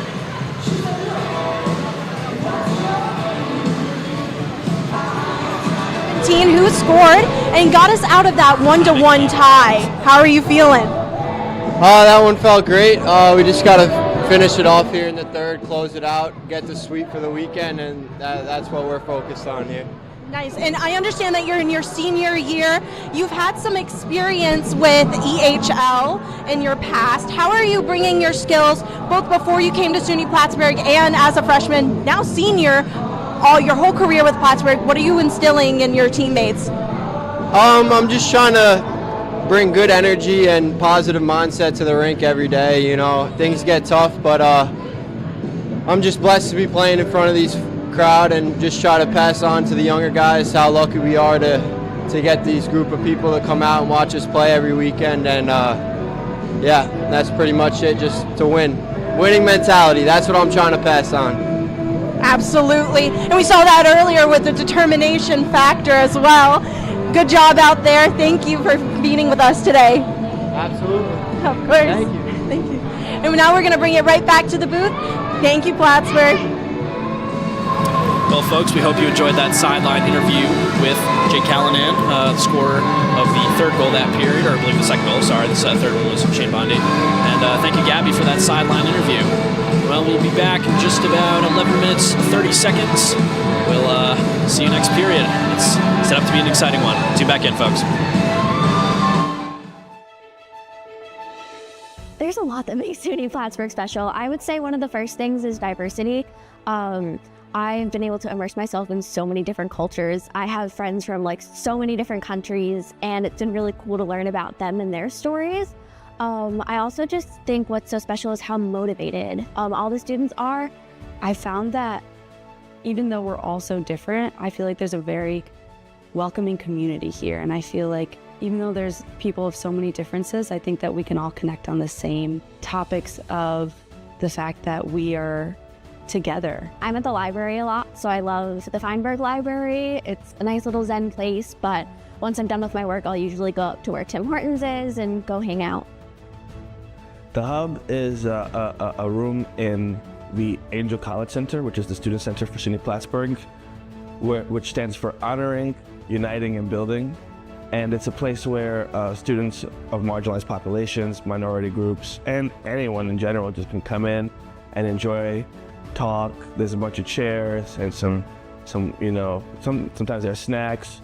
That's where the Office of Diversity, Equity, and Inclusion is housed, so you can always reach out to people from there in that office, and they always have events going on. I would say student life at SUNY Plattsburgh is a lot different than other schools in the sense that we have a lot of those opportunities and we have a lot of different clubs and interests for other people. If you want community, if you want connection, there's ample opportunity. I am particularly part of the biking club because I love being in nature and I love biking around. So there's a club called Biketopia, which I'm a part of. I'm a part of the cooking club, then there's a knitting club. I think you should go to the involvement fair the first week in the school, and just any activity on campus that interests you. You could always get a roommate or a group of friends to go and even just check it out. No one's gonna get mad if you don't come back, but doing the things that you wouldn't push yourself to do to begin with is how you're gonna get involved. That's what I did, and that's how I got this involved, is pushing myself out of my comfort zone. Flyers, you see people tabling, like I said, and it's very fun to see all the cool things that are happening on campus in there. We have club, intramural sports, or Division III sports. We have 18 teams, so it's very nice. You can go watch, or you could do club and organization events. We have cultural clubs, religion clubs, art, music, theater. We have major-based clubs, so like accounting, anything like that. They hold events all the time. You can easily join anything. For a lot of students, we recognize that it's their first time away from homes. So for them to feel comfortable and find their crowd, find something that gives them comfort and does not allow them to feel, I mean, it's fine to be introverted and it's great to have your own space, which is also like we have nature around and things like that. The Student Association is a student government. It's, you know, we're a bunch of students. There's, I think, 32 of us altogether with senators and exec. We represent the students. We talk to the students, see what they need. One of my favorite things is the sporting events. I'm a really big basketball fan, and so I really like anytime there's a home game, I'm always there. I go with my friends, and it's just really fun because a lot of students do come. And another big one is hockey games. That one's definitely the most attended, I would say. And when you go uptown, which is very close, there's a bunch of more chain-like places generally up there that you can go to your heart's content, whatever you're looking for. I'm sure no matter where you're from, you've heard of them. And it's lovely. But when you go downtown, which is actually arguably closer, although they're very similar, it's a lot more local places, mom and pop shops and local restaurants, and a bit more of a city or homely kind of place. And you can spend a day just kind of walking downtown, taking in the sights, going to the shops, going to the monuments, sitting by the Saranac. It's a lot of fun. I think having a car on campus is a great idea, so you don't have to use the shuttle. Even though it is a great option for those that can have a car on campus, the shuttle system's great. But if you just find yourself on a weekend bored and you say, hey, I want to go to Montreal. I ended up getting really good roommates, and eventually I found a good group of guys that I went into a suite in for my junior year. And you know what? It's been an amazing experience. I gotta recommend the suite life to people. Housing offers events all the time, like bingos and trivia nights. Chartwell's holds events every single day, basically. You see something new in the dining area, so there's something to do basically every day. My advice is that get as involved as you can, and you're going to learn a lot of skills within your major as you go through school. However, the skills that you can learn in leadership positions, in serving your community, in learning about different educational outcomes will turn you into a different person and can transform you. And so it's funny how quickly people will respond back to you, because it's really just taking that first initiative.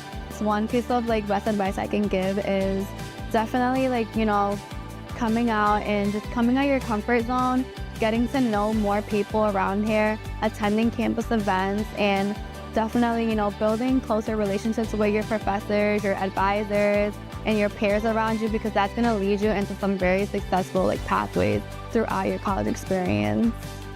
I think the main thing though is the bonds that I made here. I've made so many friends, I've met so many different types of people, and they've all taught me different things in life. I applied to every SUNY, and I had different options. SUNY Plattsburgh wasn't my first option in the beginning until I came here, and then I was like, oh no, yeah. There's no question about it. I put my deposit in the next day.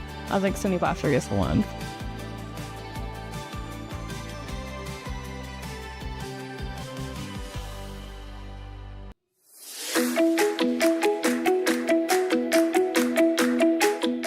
When I hear SUNY Plattsburgh, I think of support and togetherness. I never feel alone, and there's always a community somewhere to go to. I think of activity because we're an active campus with something always going on. My name's Alex. I'm a business and finance major, and I went to Fox Lane High School. The moment I got here, when I was walking around campus, it just felt like home. It just has that feel to it that other schools don't have. Now looking back, I was searching for a place that felt like home. And it's not easy to describe why it felt like home here, but it did.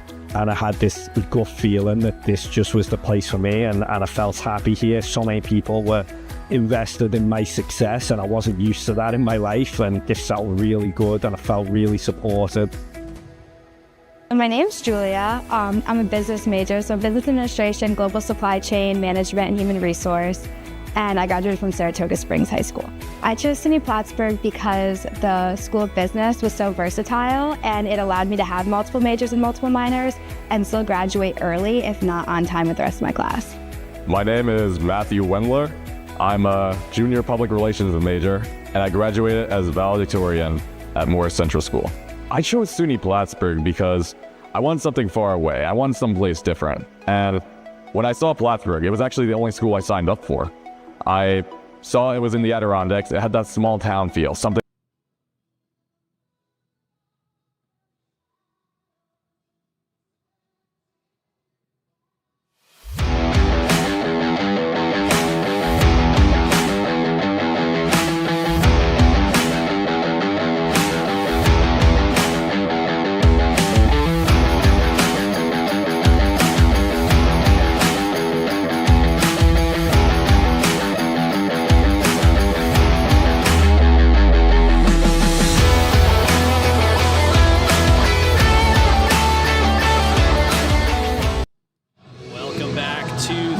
Stafford Ice Arena, folks. We are getting ready to begin the third period here, where the Plattsburgh State Cardinals are currently up 3-1 over the Fredonia State Blue Devils.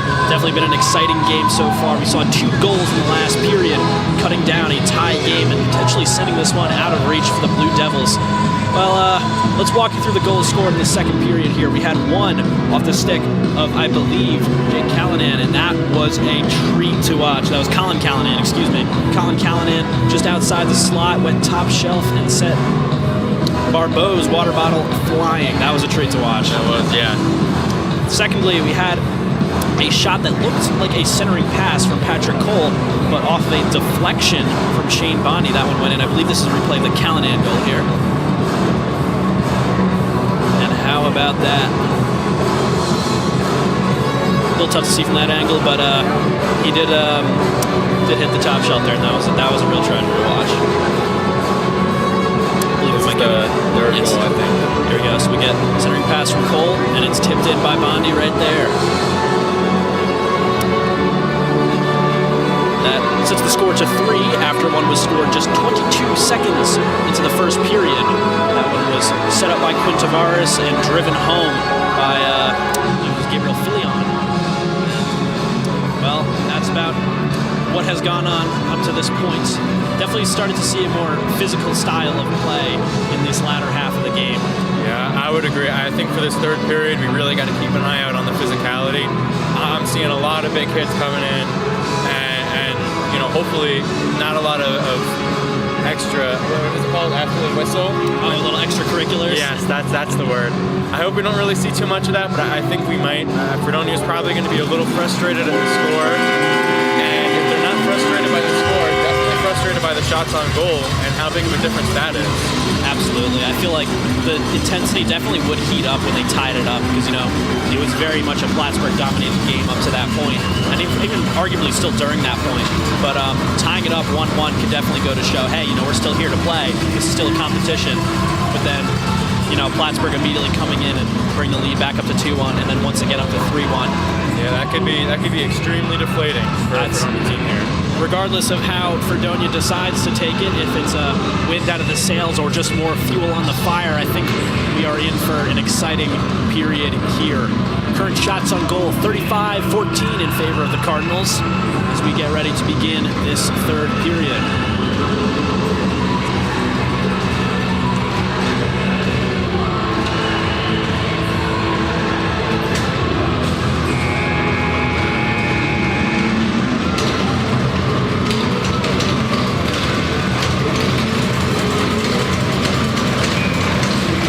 And Morris. Cameron. For that one, I want to find Serino. Serino lugs across the blue line. It's Cameron. Cameron sends this one back for his defenseman, Fortin. That one is sent in by Arnold. Plattsburgh's looking to get this out of their zone. This one is cleared high, and it goes over the Plattsburgh State half wall, and we'll get a brief stoppage. Fredonia looking pretty ambitious so far in the offensive end.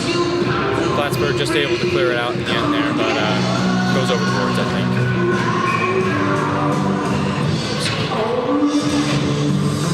Shnichnikov and Morris now. Morris comes out on top with this one, gets it to Richie. Richie. This one is turned over.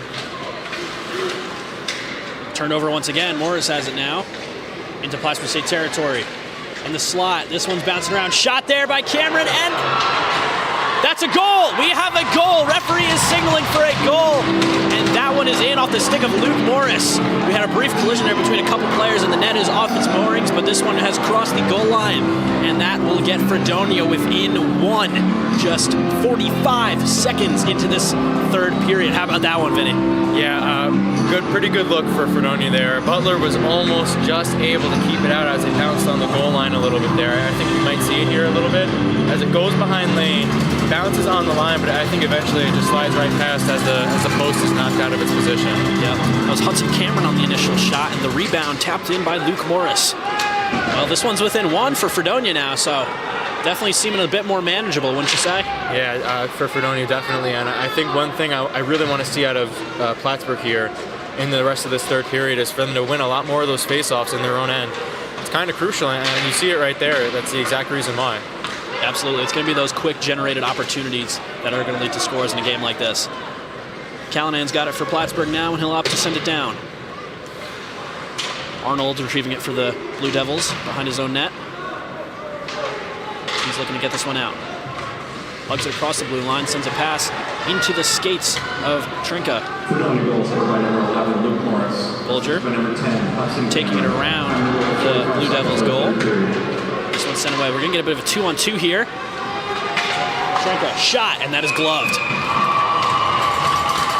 It's another one of those rushes there by Fredonia that they look pretty dangerous on most of the time. Definitely, and we saw a couple times they would have a good rush like that, but it would just get broken up by defensemen. A little too early for them to get a shot off, but we did see Samstrenka, the sophomore out of Czechia, take a good shot on that one. Unfortunately, Bolane was in position and ready to retrieve, but we're definitely seeing already a lot more shots on goal here for Fredonia. Frank on the faceoff, looks for a shot off the stick of Pittman. Pittman sent that one in, and that is a quick nab by Lane. Plattsburgh looks like they're kind of getting bailed out here by Lane in this first half of the third period here. Absolutely. We're just a few minutes into the third here, but we've already seen a good number of high-quality shots from Fredonia, and the defense is definitely letting a few get through that they might not have to be. Another shot there by Cameron. This one gets sent around. Lambert keeps it in. This one bouncing around in the slot. And I believe that was Sutherland able to get it out. Now for Sacratini, excuse me, that was Filion able to get it out. Lambert, now behind the Blue Devils net. Fighting for possession here. Belina keeps it in Blue Devils territory. Now Sacratini. Sacratini centering pass for Tavares. Tavares skidding outside. He'll send that one into the chest of Barbeau.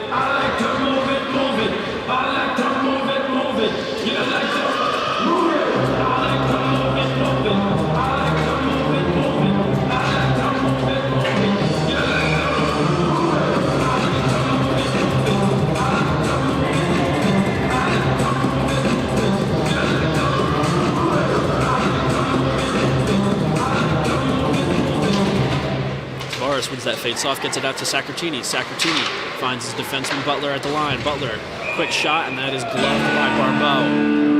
I think that's going to be Plattsburgh's best bet here for the rest of this. There is just keep taking as many shots as you can from wherever you can on the ice and keep moving it around in the offensive zone there and really not let Fredonia get another hand on it. If they can get one here at this point in the third period, that would be a bit of a nail in the coffin for Fredonia. So it's not a bad choice for them to just lay shots on goal, hoping they can get one through. Tavares finds this one, attempted a centering pass to Sacratini. This one's going to fall through, end up in Cardinal territory. That's Bloater. Bloater backhands, takes a chop and sends that one in. Zot now gets it to Shinishnikov. Oh, that one was off Shinishnikov's stick. This one is back in Plattsburgh zone. Long cross-ice pass there. Attempted to find Shinichnikov. That one found the stick of Fortin.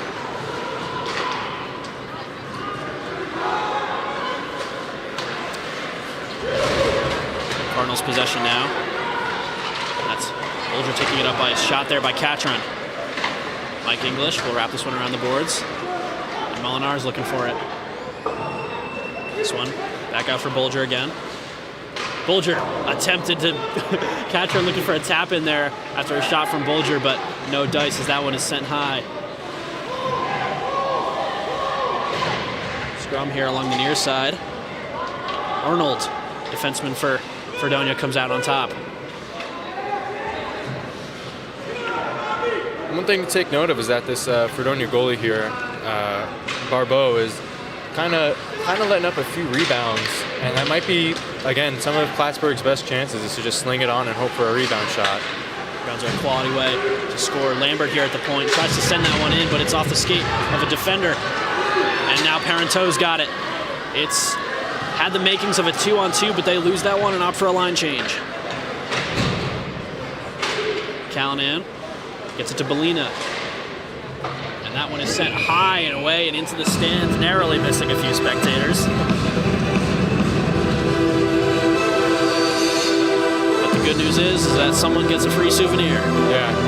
I was surprised when the other fan before threw it back out on the ice. You wouldn't want to keep that. Why not keep that? And it was such an impressive catch, too. Yeah. Like, I'm sure we could get a replay of it. I would write my name on it. Absolutely. If I caught that.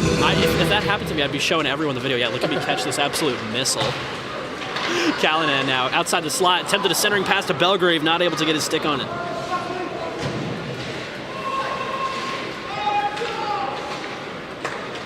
Ritchie, it's over for Gagnon. Back to Ritchie. Gagnon once again. Fans, tonight's in-game music is being provided by Sound Reception. Gagnon clears that one in. Belina sends Sereno nearly toppling over the half wall. Toe was looking for that one, but Callanan is able to fight for this one with Fortin over the blue line here. This one ends up in the possession of Bloater. Bloater across the blue line, looking for a shot off the chest protector. Cardinals possession now. Ty Aller, 1-on-4 here, goes for a shot. That one bounces out into the slot. Still free puck for anybody, and this one comes up in the hands of Sutherland. Out by the blue line, takes an odd bounce, and wow, Barbeau is able to grab that one. That one took an interesting bounce off the ice, and his pads nearly went in. You could hear the crowd get loud, but he stopped it. How about that one? Two really good looks by Oler and Sutherland right after. Those are the kind of shots that we saw in the first two periods. All three goals looked exactly like that. You know, two fast shots, not from close up, but from a good distance away. Those are the shots that are going in. So it's a good that they're trying to repeat those. Aller now on the face-off with Cross. Aller comes out on top. Quick shot by Lazat. That one comes off the stick and is sent out of play.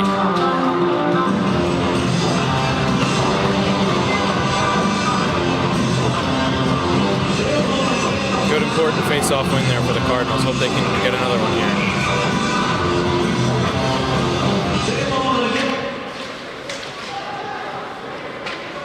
Thomas now over to Cameron, I believe. Excuse me, that's Trenka. Lazat fighting for it with Pitzman. Pitzman able to get a little bit of wood on it there, but it is going to be Lazat who comes out on top. Now over to Belina. Belina opts to send it down and in. Referee moving quickly out of the way as the play moves behind the net here. And Fredonia comes in. 4-on-2, but Lambert is knocked off the puck. And this one is back in the hands of the Cardinals. Bulger over for Bondi.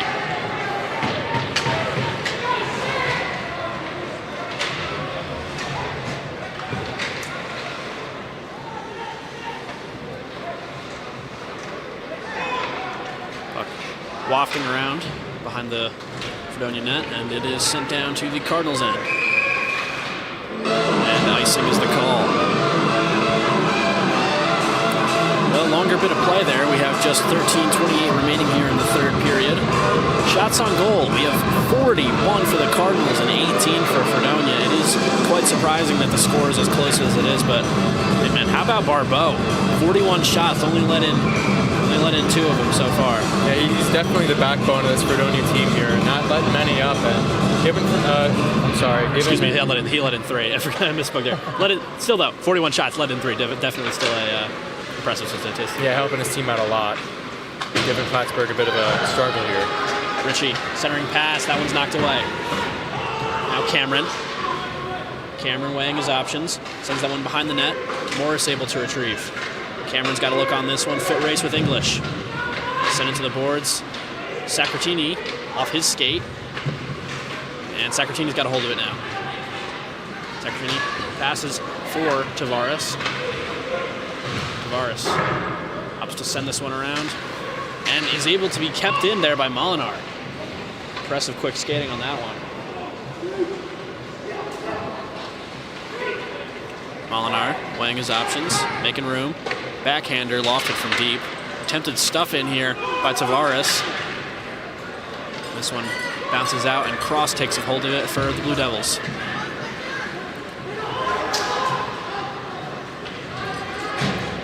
Sent down to the Cardinals' end, and Ward will get a read on this one. After a brief defensive play, it is on the stick of Catron. That one's broken up. Now it's St. Ange with it. St. Ange, shot behind the net, shot there from Trenka. That one, no dice. Unable to be kept in by Fortin, and the Devils will have to regroup.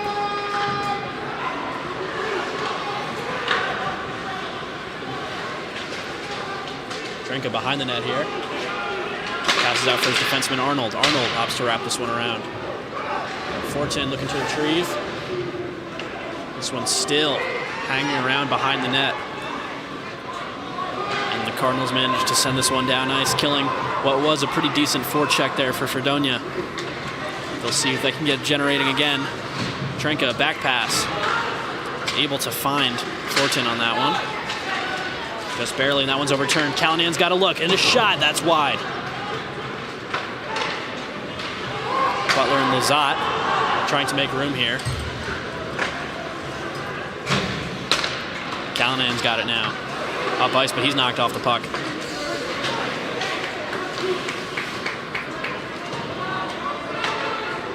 Butler retrieving once again behind the Cardinals' net. He finds his fellow defenseman Lizotte. More collisions here as this one has just been bounced and rolled around. Neutralized dump and chase back and forth for the past 10 minutes of this period, just 10:36 remaining. Big slap shot there from Belgrave from the blue line. No dice on that one. I'm starting to think Plattsburgh's best bet to win this game is to just kind of keep it out of Fredonia's possession as much as possible in hopes to keep the score at 3-2. Absolutely, they're up.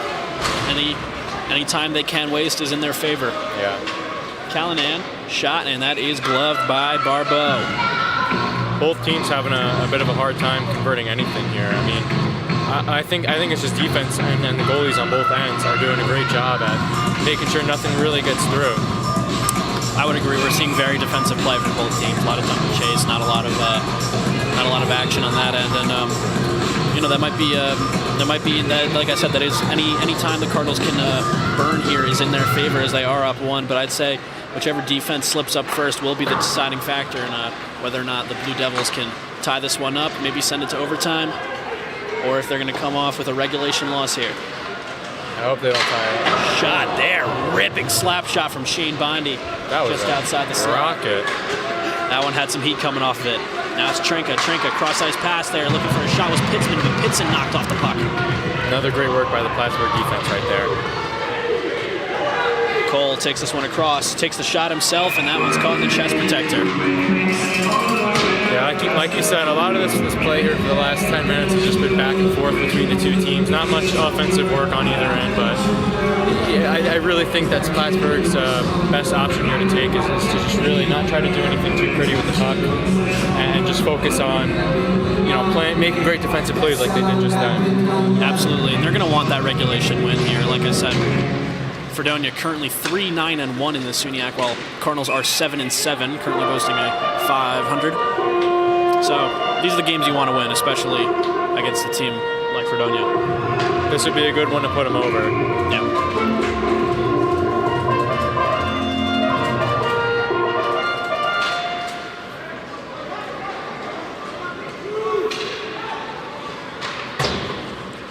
Banked hard off the wall by Fortin. Comes up off the stick of Tavares. Now over for Ward. He sends it back to Bellina. Bellina up ice looking for Tavares, but that one slides by, and Barbeau, the first defenseman. Fortin sends it once again. And Tavares retrieves once again.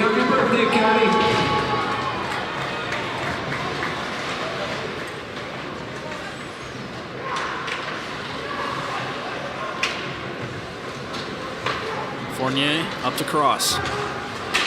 Cross flips a lug across the blue line. Hey, pushing and shoving there between Fournier and I think that's Butler. Was there a penalty on that for Plattsburgh? I thought I saw his arm go out. I think he's coming over here. It looks like, yeah. Yep, that's going to be, I believe that's going to be Butler in the box for tripping. That is a devastating penalty to take right there. And you're up by only one in the third. I mean, they really got to lock in at this point. Make sure, they haven't really been too great at faceoffs in their own end. If there's a time to try to do that, it's right now. Absolutely. You want to keep it away from them as much as possible. That is Molinar now in the sin bin, 2 for tripping. Butler was the one doing the pushing and shoving of the play, but he will not be penalized for that. Trenka now. Cardinals penalty number 9, Alexander Molinar, 2 minutes for tripping. Once again, back to circle. This penalty kill is brought to you by Cross for Trenka. Trenka shot, and that's broken up by the stick of Shinichnikov. Shinichnikov finds the puck here. It's 2-on-1. He's looking for a shot. Slides in. Collision with the goaltender there by Belgrave, I believe. And no dice on that one. Wow, well, great opportunity and a great way to even kind of get back the puck right there at the end. This one was sent down and away by Butler. And the Blue Devils will take another stab at tying this one up with a power play goal.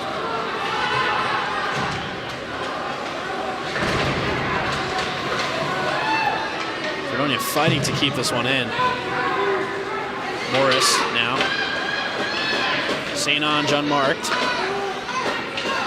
Back to St. Ange. St. Ange opting not to take the shot. Attempted pass there to Fournier. But he was not in, did not have a good read on it, did not have a good angle. Morris now back for Fournier, back to St. Ange. St. Ange shot blocked by Belina. St. Ange. It's over to Morris, back to St. Ange. St. Ange, another attempted pass there. Morris finds it around the point, shot, and that's blocked away. Backhander, kicked away by Bo Lane! Fredonia's not done yet. Still have the puck here. 20 seconds remaining on this penalty. Behind the net. Fournier shot, not a good angle. That one goes parallel. This one Cameron. Now Morris shot high and away. And that one, we're gonna get a whistle as that one lands in the netting at the behind the net. There at the end. How about that kick save for Bo Lane?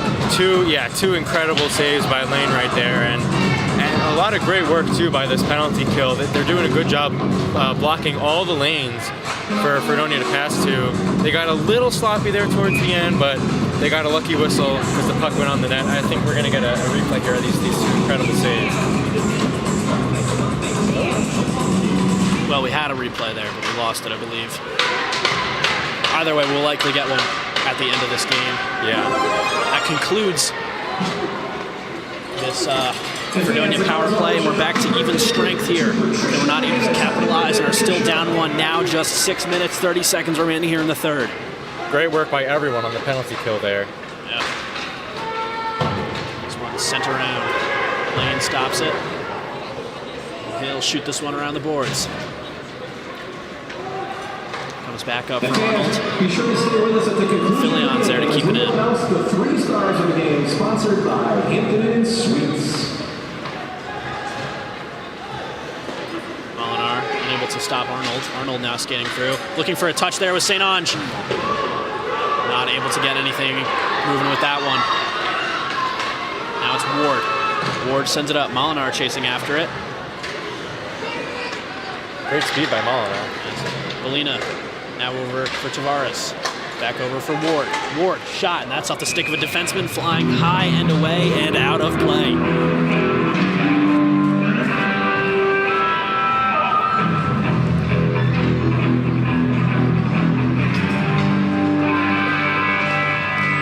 See some fans making their way to the exit, trying to beat the traffic here, as they believe this one is a secured victory, but a lot can happen in 5 minutes. Yeah, especially with a game this close. I wouldn't discredit Fredonia yet here. Tie up on the face-off here. Puck finally knocked away, and it's Fortin who comes out with it. Fortin banks this one off the back. Lazat chasing after. Caught again by Fortin.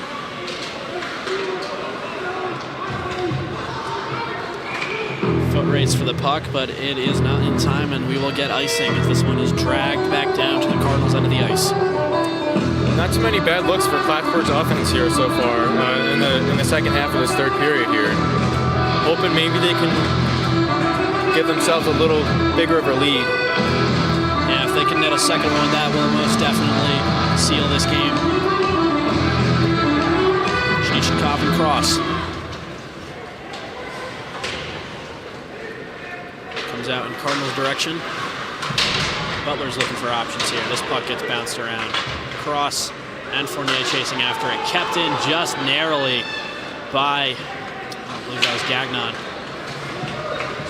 So now Gagnon takes it across the line. Gagnon attempting a pass for Lambert, but Molinar stops it. Belgrave Quick skating here to bury this one as deep in the Fredonia end as he can. That's gloved down by Sutherland. Sutherland's knocked off the puck. It's by Pitzman.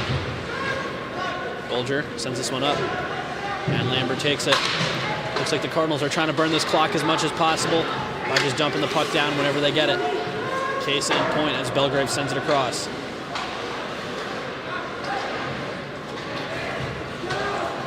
St. Ange across the blue line. He's got a look. That one off the side of the net. This one back for Fortin. Fortin, shot from deep, and that's caught up in traffic. Filion dumps this one down, and Fortin takes it. Fortin now over for Trinka. That one is caught and sent down by Belgrave. And this one will continue. Trinka attempting to get it across the blue line. He's able to keep it there. Some more players from the Blue Devils try to flood in and get the forecheck moving. This one comes off the stick of Arnold. Arnold had a look there with Serino, but Serino is not able to get anything on it, and that one is set high, out of play, and into the stands. They're just giving him out at this point. And that is a souvenir for two young fans in the audience. Plattsburgh's starting to look maybe a little tired from this dump and play. All throughout this third, they've been trying to keep it out of Fredonia's hands, and they're doing a pretty good job, but they're sort of slowing down as Fredonia's heating up. This might not be too good.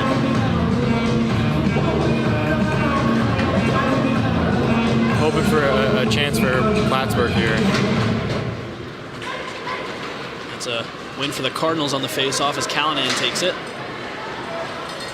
Callanan looking for a wraparound. Goes wide, opts to keep it behind the net, looking for an open man. First bit of forecheck we've seen here from the Cardinals in the third period. That one is ripped by Lazat off the stick of a defenseman. Back of the slot. Shot there by Saccartini as he's shoved down to the ice. And this one comes up on the stick of Cross. Cross sends it long for Fournier. Fournier takes it across the blue line. Devils take a line change. And the Cardinals take their opportunity now. Callanan sends it around the boards once again. Just 2 minutes, 53 seconds remaining here in the third.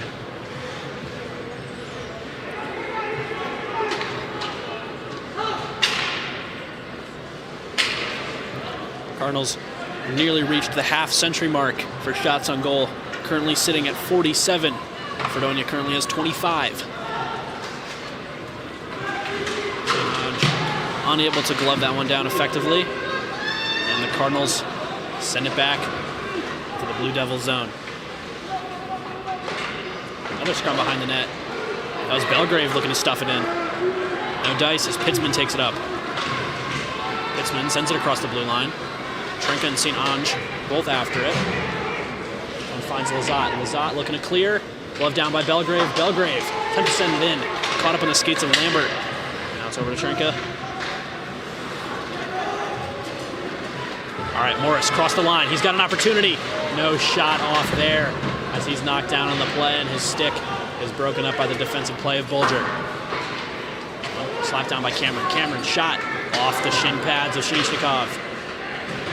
Tapped in by Gagnon. It's a pivotal sequence here for the Blue Devils. If they can score, they can tie this one up. Lambert keeps it in. Keep an eye, yeah, there goes their goalie. Looks like their goaltender.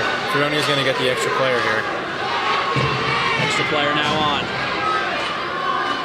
Serino looking for options. Morris, 10 minutes to stuff it in. Battle in front of the crease here. Puck is still free. Shot!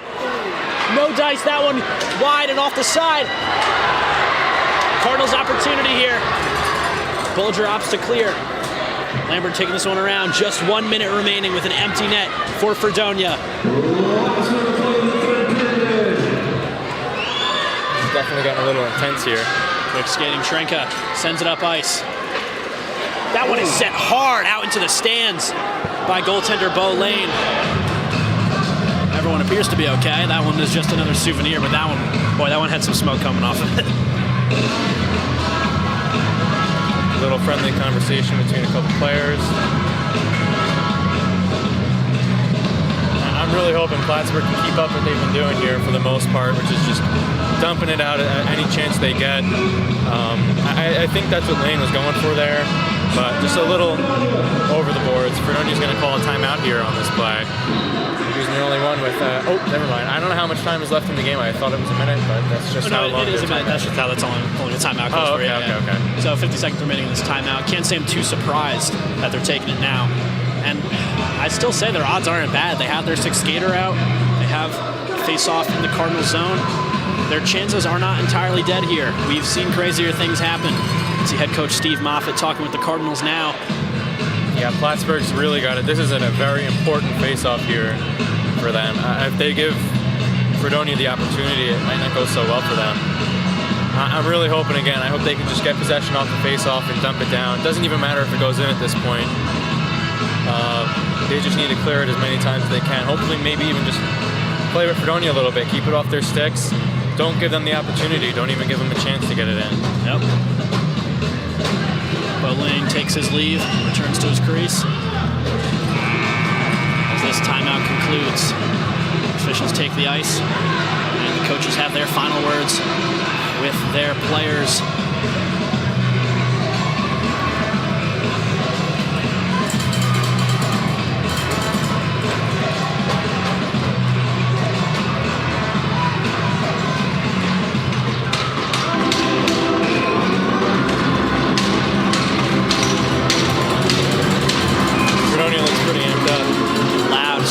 Here for Fredonia. And, all right. And the Cardinals call their timeout.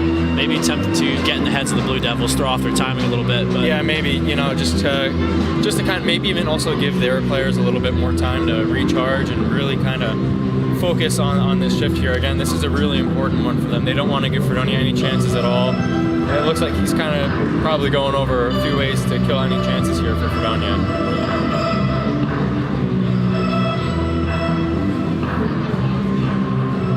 That is a pretty smart move by the coach here for Plattsburgh. Yeah, Steve Moffitt, I believe in his 7th year, if I'm not mistaken.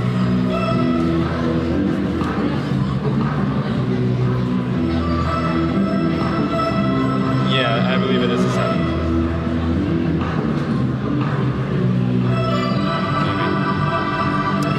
Well, we're winding down the second back-to-back timeout called here. We'll see if these timeouts have a sway in the outcome of this game. 3-2, Cardinals over Fredonia. Just 1 minute remaining here in the third period. Not even 50 seconds remaining here in the third period. I'm hoping that second timeout there was able to smother some Fredonia momentum they might have had coming off of their face. Empty net for Fredonia, but Ronnie B is shaking. Butler comes out on the faceoff. Tavares sends it down ice. This may be, no. Fredonia coming out with it. Serino by the back line. Waiting, he's got a look. Shot, and he scores! Serino ties this one up with 32 seconds remaining in the third. That's just devastating blow right there. Not a bad look by Tavares, so almost get it out. He had it at center ice, I believe. He just couldn't send it anymore, and that gave Fredonia a bit of a odd man rush, sort of. A few too many in the zone. I believe that was Serino scoring on that one, just outside the slot, and what a shot to tie this one up, especially with all that pressure on you.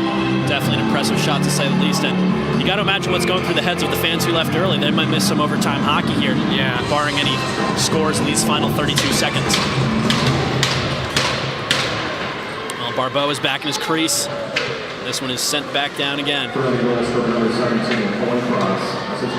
Plattsburgh's got a kind of last chance here. That one also goes into the stands. That's the fifth goal. That's the fifth puck tonight going into the stands. Yeah. A lot of souvenirs being sent out. Yeah.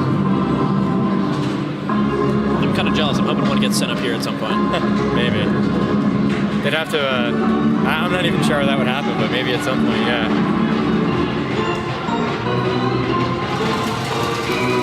Tavares and Morris. Now center ice here.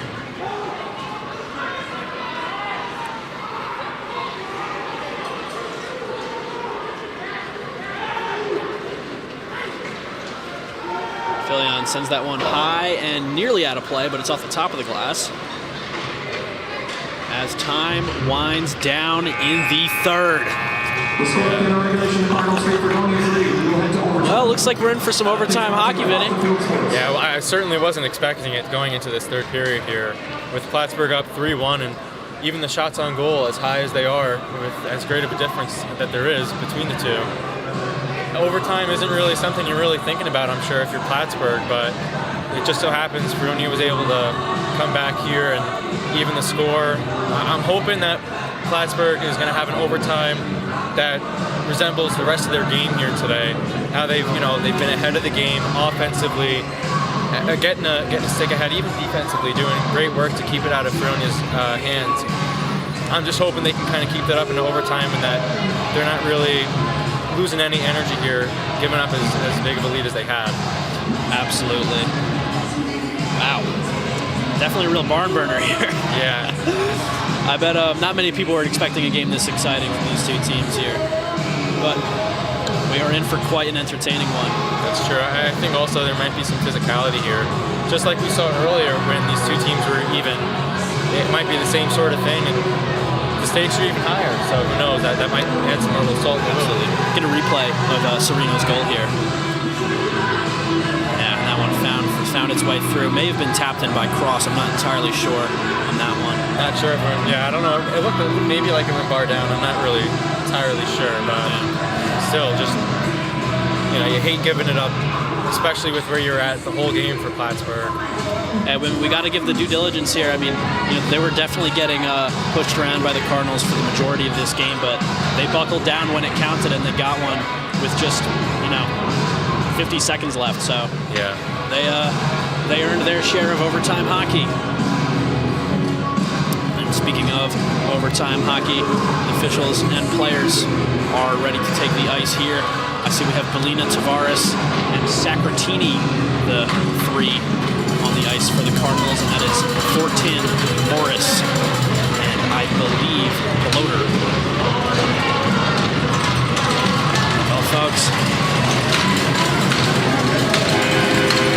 possibly one of the most exciting things you can watch in American and Canadian sports is overtime hockey, and here we go. This should be a good one. Oh boy. Bloater, off the draw, shot, that one's wide. Fortin retrieving, back to Bloater. Bloater weighing his options. Burning time, waiting for an open man. Fakes right, goes left, looks for the wraparound. Sent parallel to the goal line. Bloater now at the point.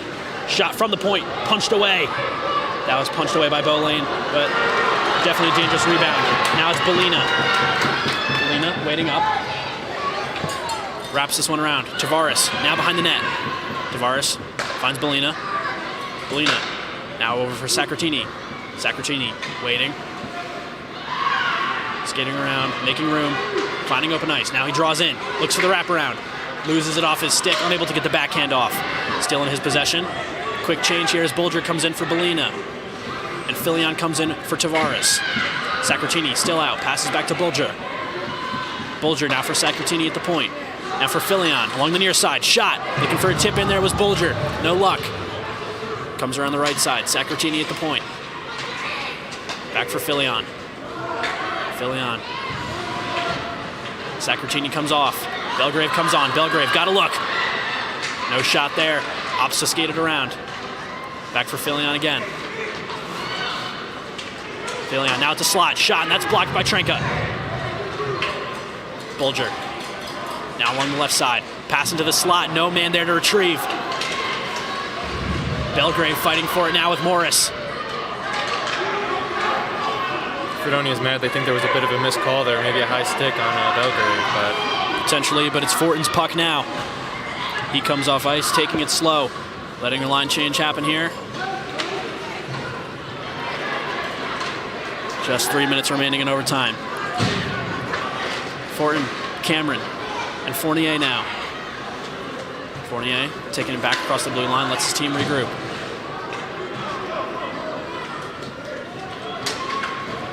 Slow. Now he finds Arnold. Arnold flanked by Cameron and Fournier. Back pass to Cameron. Looking for a touch there. No one in the slot to retrieve, and it's the Cardinals puck again. This one's centered for Katrin. Katrin, Lazat, and Shinichnikov out now. Lazat has a shot. Nothing there, too wide. Look, possibly a centering pass. Not sure. Katrin now. Katrin over for Lazat. Shot, that one is deflected, sent high and away. 2:15 remaining here in overtime. A lot of great work by Plattsburgh here so far. You know, just doing what we've been seeing all game, and keeping the puck away from Fredonia the best they can. Moving around a lot in the offensive end. I want to see them take a few more shots maybe, but you know, not get too overzealous. And that's also what they did a good job of in the defensive end. Absolutely. Shinichnikov and Cross now.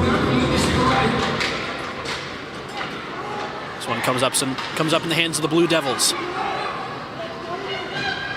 Lambert now leading the drive here. He's flanked by Serino and Cross. Takes it across the near side. Broken up by Shinichnikov. Looking for possession. Shinichnikov finds it. He finds Belina now. Shinichnikov, Belina, and Callanan. Callanan, can he get his second? Looks for a backhand. It's denied by Barbeau. Shinichnikov from the slot. Waiting. Shot, and that's off the blocker. Callanan now. Callanan at the point. Around the far side, loses an edge. Manages to keep it in Cardinals' possession here. Great work. Cross got it now. One touch there by Cross. And he'll send this one down. Just 1 minute 15 remaining here in overtime. Trenka. Across the blue line. He's solo rushing. Backhand there. Shot wide. Cameron now. Cameron for Fortin. Fortin trying to shake Tavares. Morris loses the puck to Saccartini. Saccartini gets it to Tavares. Tavares taps off for Belina. Belina sends it in for Tavares. He's got a look. Tavares had it on his stick with Barbeau way out of his crease, but was unable to get it off following the poke check. Just 35 seconds remaining here in overtime. Fortin's got it now, and he's holding and waiting.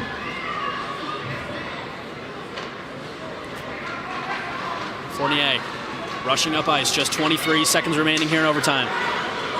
Shot, centering pass. Cameron not able to get a stick on it. Cardinals 2-on-1.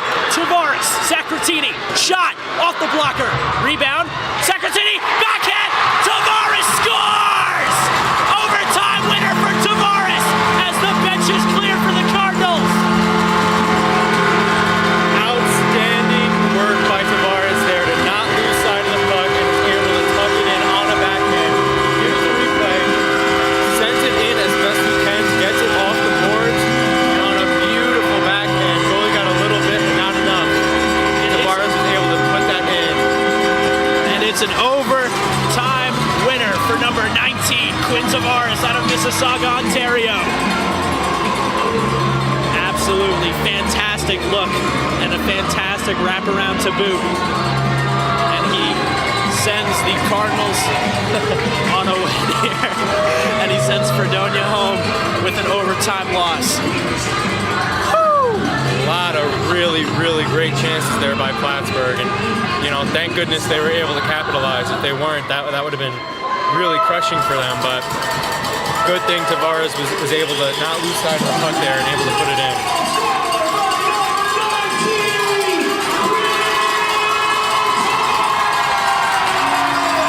What an impressive mark for Tavares that was. Yeah. Not much I can imagine feels better than an overtime winner like that, especially in a situation like this. And so close to the buzzer too. I mean, that was close to going to a shootout, but you know, they got good skill on the team here. I can't even call it luck. That was all skill by Tavares. All skill. That was 10 seconds remaining on the clock. He netted that one. And that one's definitely going to be going on his highlight reel. You can imagine. Big stick taps in the center for all the players on the Cardinals.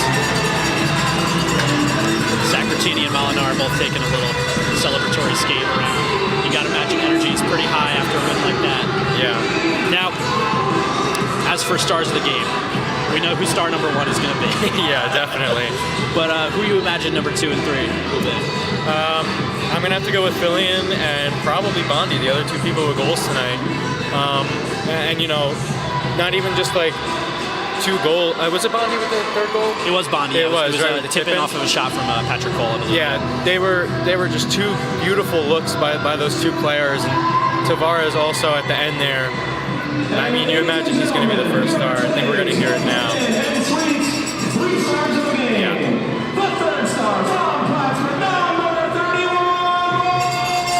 Low Lane receives 3rd. Oh, yeah. That makes sense, actually, yeah. 29 shots on goal from Fredonia. Second star from Fredonia, number 1, Charles Anthony Barbeau. Okay. And Barbeau wins the 2nd star of the game. And that's fair. I mean, 50 shots on goal. And there he is, number 19, Quinn Tavares. First star of the game for an absolute beauty of an overtime winner. Yeah, all 3 stars for good reason. I mean, the first 2 stars, the 3rd and 2nd being the 2 goalies on both ends, it makes sense with such a great, again, defensively played game by both ends and really great looks. And you got to give props to Barbeau. I mean, 50 shots faced, only let in 4. Yeah, that is seriously outstanding. He was getting peppered for a lot of that. Yeah. I believe we have a sideline interview. I'd have to imagine it's with Quinn Tavares, so we'll send you down there now, folks.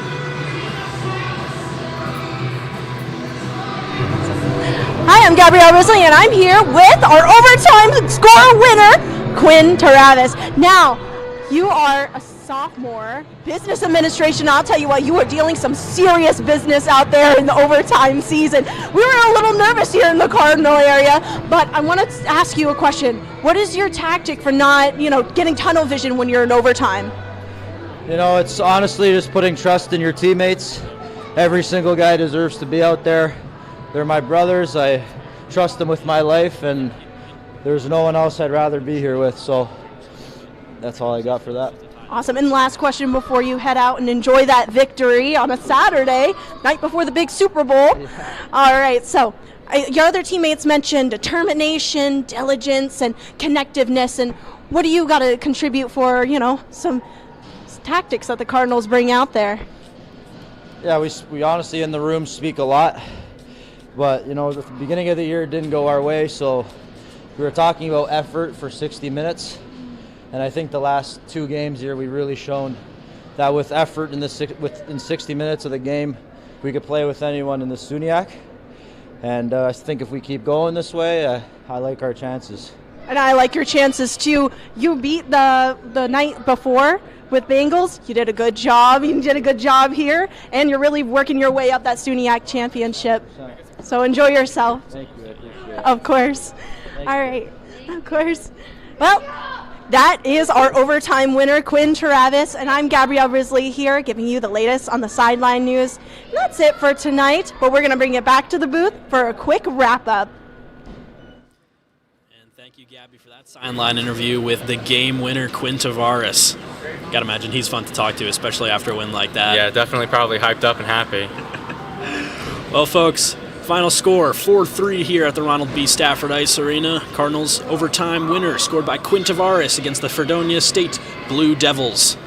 Well, seems like we got some replays here of the goals and or any big moments. Probably going to get a replay of all the goals and some big saves here, so let's see. This looks like it was Plattsburgh's first goal, I think. Yeah, likely. Here's Callinan's, I recall. Yes, this was the second goal scored. That was a great one to watch. Yeah. Good work to put it right past the defenseman, too. Mm-hmm. Great skating on that one. Yes, this is that's Bondi to Cole, and then that's the tip-in from Bondi there. That one was tough to see, I got to say. Yeah. I nearly called that as Cole's goal. I do wonder if we have a replay of let's see here. I think that's That's the overtime winner. There it was. I'm not sure. Was that a rebound off the goalie or off the backboard there? I think it was off the pad, and then Tavares came around behind the net, wrapped it around, and stuffed it behind. Barbeau's skate. Definitely an impressive one, to say the least. Yeah, great work. It's a shame we couldn't get a replay of that kick save by Bo Lane earlier from the second period, I believe. That one was a treat to watch. A lot of really good saves by Lane in this game that I wish we could have got more replays of. Yeah, and he definitely had a good performance. He definitely earned that third star of the game there. And there were some solid ones from Barbeau, too. Barbeau definitely put on a pretty solid performance despite the loss. Again, really kind of standing up for his team, being the backbone when they kind of needed it. Doing a great work, saving, what would that have been, I guess, 46 shots 46 on goal? shots on goal. That's outstanding work right there. there. He put up a wall and then some. Yeah. Fortunately, you can't win them all, and the Cardinals did come out on top for this one. Good thing. Well, folks, thank you for tuning in. My name is Christopher Gerasi. I'm your play-by-play commentator. I'm joined by Vinny Ferrari, your color commentator. For everyone at PSTV, thank you very much, and thank you for tuning in. We'll see you next time. Thank you very much.